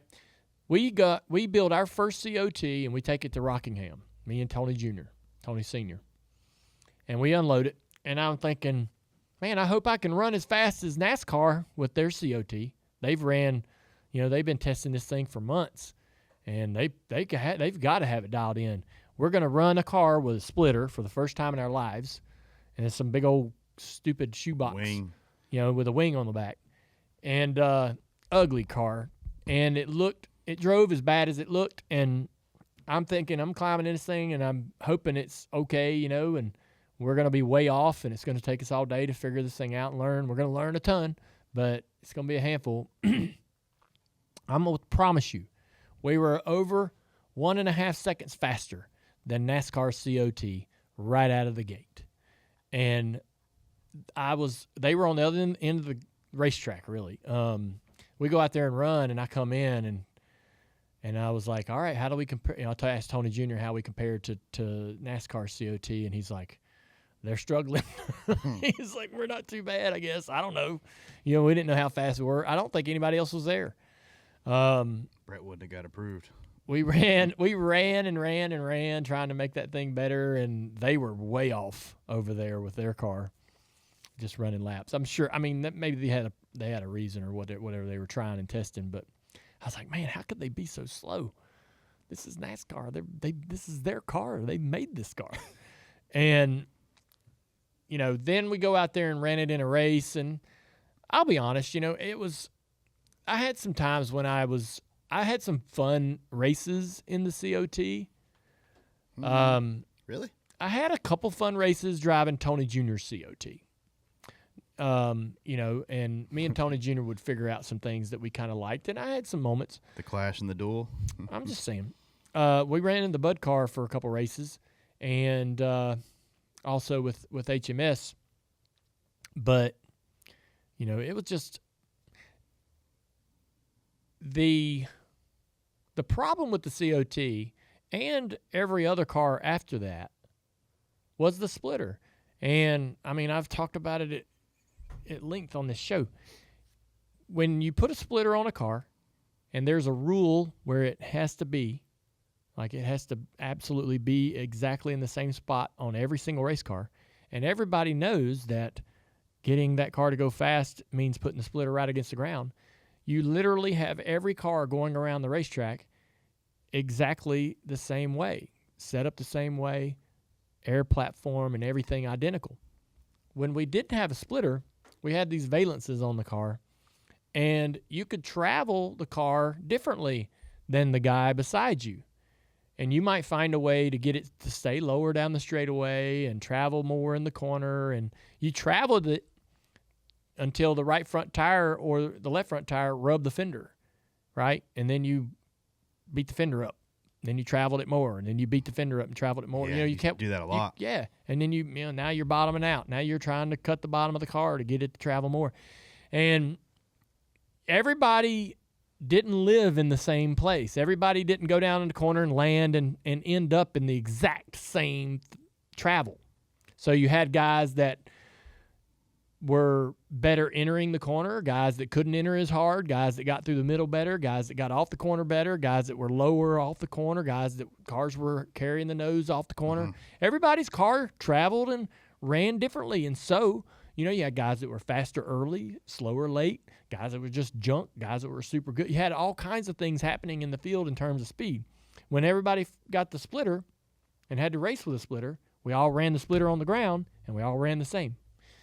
And that really sucked. And if you tried to drive a car deeper into the corner, say you're out there running and you're like, all right, we got a good lap time, we got a good handling car, I'm going to go in there a car length deeper. What happened when you drove in deeper with the splitter is it tapped the ground with the splitter and pushed up the racetrack. Well, all right, I can't go in further. I'm going to have to go back to where I was on throttle, and that's all I can do. And you ran exactly that. I mean, that's how you raced. With the car that had the valence, like if you wanted to drive it in a little further, you were going to drag a little valence off, but you could do it. You drive in there a little further, and maybe it'd push, maybe it'd turn, whatever, right? But you could change a lot of how you drove the car, a lot with the car with the valence on it. And so that was the hard, and I could not get over that. I hated that COT because I knew when I figured out how fast I could go with the car, that was that. I couldn't do anything as a driver to change the car much and how I drove the lap. Because if I did anything more, it was just going to get on the ground and push. And so every racetrack you went to, you knew that was something you were going to have to, struggle with, I suppose, every single weekend. And, yeah. Awesome. The old splitter. We got one more question before we have to run. Rank these three: pool, ocean, lake. I would say ocean, pool, lake. Really? I'll put the ocean first, yeah.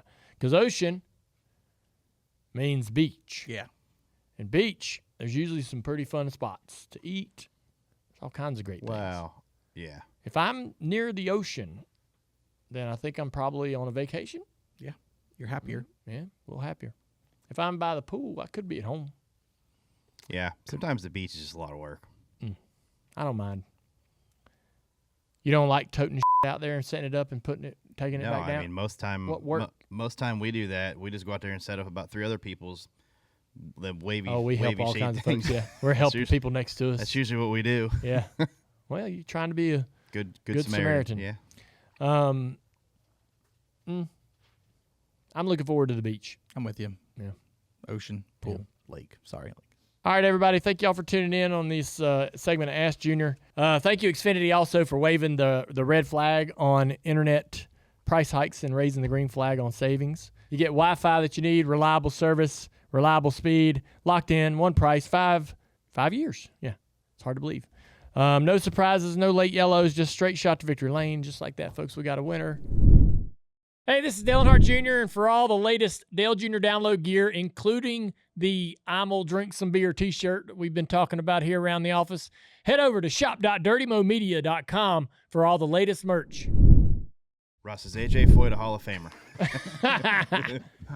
Russ, is he a Hall of Famer? Yes or no? NASCAR Hall of Famer. Is AJ Foyt a NASCAR Hall of Fame? No. Is Justin Allgaier NASCAR Hall of Fame? No. Ooh. Do you think Justin ever makes a ballot? No. Man. What if Justin wins one more championship? Does he ever make a ballot? No.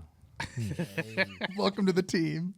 Do you believe that the NASCAR Hall of Fame ballot should be cup only? I don't think it should be cup only, but I think it should have a major focus. So along those lines, so you're saying if you're an Allgaier, yes, Hall of Fame with 2 championships. What about Ricky Stenhouse Jr.? Two championships, Daytona 500 wins.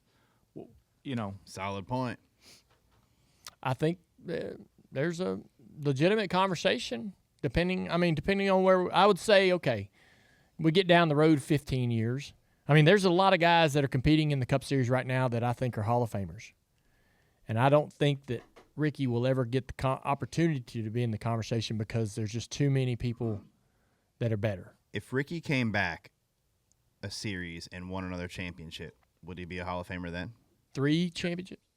Mm-hmm. If he came back to JRM next year and won another championship, is he a Hall of Famer? We've had a lot of fun with that conversation. Time for Dirty Mo Doe. let's bring up the bet sheet here. This segment brought to you by FanDuel. Got to get on FanDuel, start making some bets. Now that I'm out of the game with the college basketball tournament. North Carolina lost. Well, the bets are harder to make for me at this point because it's tighter, and so I'm not as I've done what I needed to do. Round 1 was my round. I had good success. Yeah.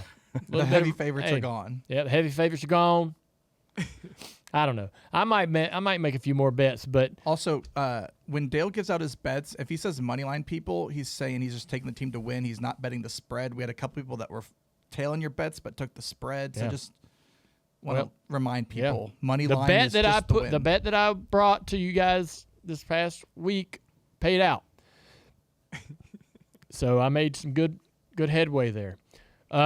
Speaking of headway, we're going to Martinsville. The favorites, according to the Vegas, are Ryan Blaney, Denny Hamlin at plus 500, Larson at plus 550, Byron 700, Christopher Bell 800. Russ, what does the model say? I think you missed Chase Elliott. Yeah, I was There gonna we say, go. Chase needs to be in that conversation. Really? Been Probably. top 4 the last 4 at Martinsville. Yeah. Yeah, I agree. You worried about the No, Chevrolets after this past weekend or no? I think this is the place. If they don't do well here, then I think we can start really having that conversation. Yeah. You know, this is a Hendrick track as well, so I think this is Chase Elliott's weekend for me. All right. Chase Elliott would be at what? Plus 900. Yeah. He's just off the list here. You betting that, Tim's? Yes. I'll take the risk with Yeah. Chase Elliott and Chevy. It's a concern, but short track, I think it could be different. Reddick. Reddick. Where's Reddick on the board? He's right. I think he's plus. 1,400. Yeah. What's the predictor say for Reddick? He's in a void for me this week. He's actually out of the top 10 in the predictor. Never finished top 5 at Martinsville. Only 2 top 10s there. He only finished on the lead lap, I think, only 7 of his last 12 Martinsville starts. Fascinating. Led only once there. Yeah. So I'd pass on him. Yep. I like Ty Gibbs here again. I like Briscoe here. I like Ryan Preece. Priest is a sleeper for me here Yeah. too. Yeah. And I give TJ credit. That RFK stuff's been very consistent this year. I think there's 5 guys. that That's finished what on the we've lead been lap. looking for. Yeah, you don't have to give me much credit for that. Well, that's what we've been looking for from RFK and Chris Buescher. Um, Showing up every week. I love it. I mean, maybe. What about Zane Smith? I know Austin Cindric. Could he shine a little bit this weekend? Maybe Josh Berry. Cindric surprised me last week. So He did. I'll give you. You know, he said he was fast. He was fast in practice, and I totally didn't believe it. But Zane He wasn't hasn't- bad at Vegas either. He just got Yeah. caught on pit road. And Barry led a lot of laps here last year, but had some sort of an issue. I can't go in on Zane until I see practice. Yeah, Off Zane's that. been quietly strong this year. I think, though. Don't you think? Yeah, he has for sure. Yeah. I like Barry. He's led a bunch of laps in this race last year and then finished 10th in the fall. Barry, I know a lot of people are not paying much attention to him because he's had a really, really difficult start to the season. Obviously, me being connected to him in his career, I watched him this past weekend at Darlington and liked what I saw. I know he didn't finish; he just finished just inside the top 20, but it was a bit of a grinder day, and kind of a finish that team needs to be able to go into a Martinsville race and genuinely have an attitude that they can go up there and try to compete in the top 10. I would say, Josh Berry would be a fun bet for a top 10. Parlay a couple of these guys together and see what kind of fun you can have. What's Ty Gibbs' odds? Ty Gibbs is 2,200 to win, plus 110 for top 10. I feel like he can be a factor. I like the top 10. Yeah, top 10. I like that. I feel like he's gaining confidence again now. Yeah. I do, but is Ty Gibbs a person that until he wins, you're not going to bet him to win? I wouldn't say that. I don't think his previous stats at Martinsville make me want to bet him this week. But Yeah. I definitely think one of these upcoming races, I will definitely have him on my win card. What about a Ross or even a host of our here? What kind of track record does he have here? Ross is good here, but Yeah. I don't know if I trust them this year, like lately. I know, Like yeah. Ross Most has of been our- top 10 the last yeah. 3 here. Suarez has been hot lately. Sure has. really This has. this is the kind of track where I think Suarez can continue that run. Suarez to me is an interesting guy, and I've always kind of watched where he runs good at, and those tracks seem to have a pattern. And I feel like this fits right into his sort of Yeah, I his do too. wheelhouse Plus 450 for top 10. for Yeah, his last top Suarez. 10 here was 2019. Plus 450. I wish that was higher. You would think it would be higher. This guy you're not thinking about for top 10 too. He's got 3 top 10s here. Todd Gilliland, I just saw his name on here, yeah. Yeah, he's actually really good here. plus 450 as well. Wasn't a colleague car really strong here last year? Wasn't AJ fast or Probably something? AJ. These lines are terrible. They should be like 1,100 or something for top 10s You for those could guys. closer to race day. You can. Yeah, They'll be that. I'd wait then. Jeez. Yeah. Plus 450 is not a lot. See how I like to see how those guys see how they practice. Yeah. Kyle Busch, factor at all? Oof. I don't know. They haven't had a top 10 all year. Austin Dillon, he's been... If you were doing a head-to-head, Austin Dillon, Kyle Busch, who you picking? Austin Dillon. Well, Tim said that? Yep. Yeah, Austin Dillon. No way. He's ran better than him this year. he has. He seems to. I don't know.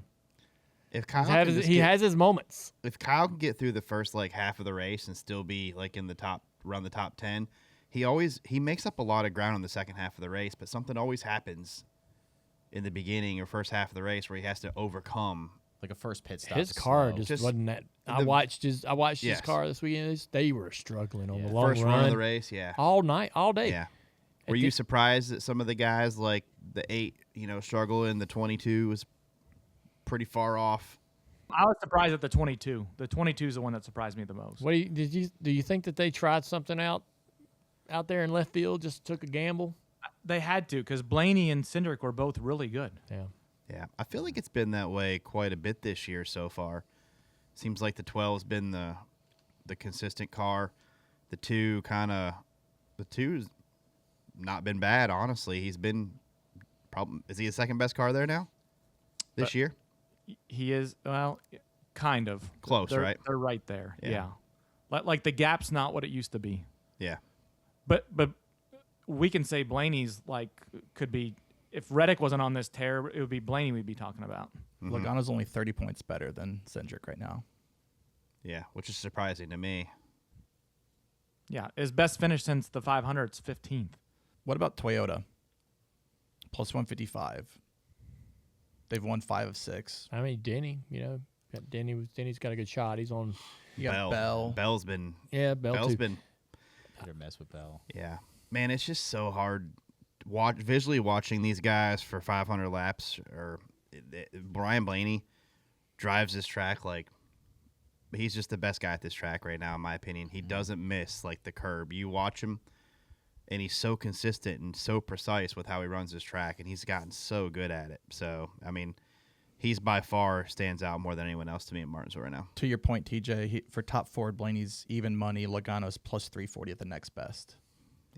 Yeah. The thing you have to worry about with Blaney is that pit crew. His pit crew is, I have him ranked like outside the top 25 as a pit crew. 3 Yeah. loose wheels in the last 3 weeks. Yeah, it's hard. It's hard to overcome that. They've lost 75 positions on pit road. Damn. Man, that's a problem. Yeah, wow. Yeah. Is that including like getting caught on pit road under green? Does that include that stuff? No, that's Okay, I wasn't sure. mistakes and all that. Yeah, I gotcha. Well, they'll have to clean that up to have a shot on Sunday. All right, bud. I appreciate you tuning in. Thanks for coming through, Russell. Thanks for having me. You betcha, man. Y'all be smart when you're making your bets on FanDuel. FanDuel, the premier gaming destination in the United States, bringing you another segment of Dirty Mo Dough. Thanks for joining us in the Arby's studio. Don't forget about Arby's new Meat and 3 box. You get more meal for your money at Arby's. We have the meats. That's the Dale Jr. Download with TJ Majors. Thanks for tuning in. We'll see you next week. See ya.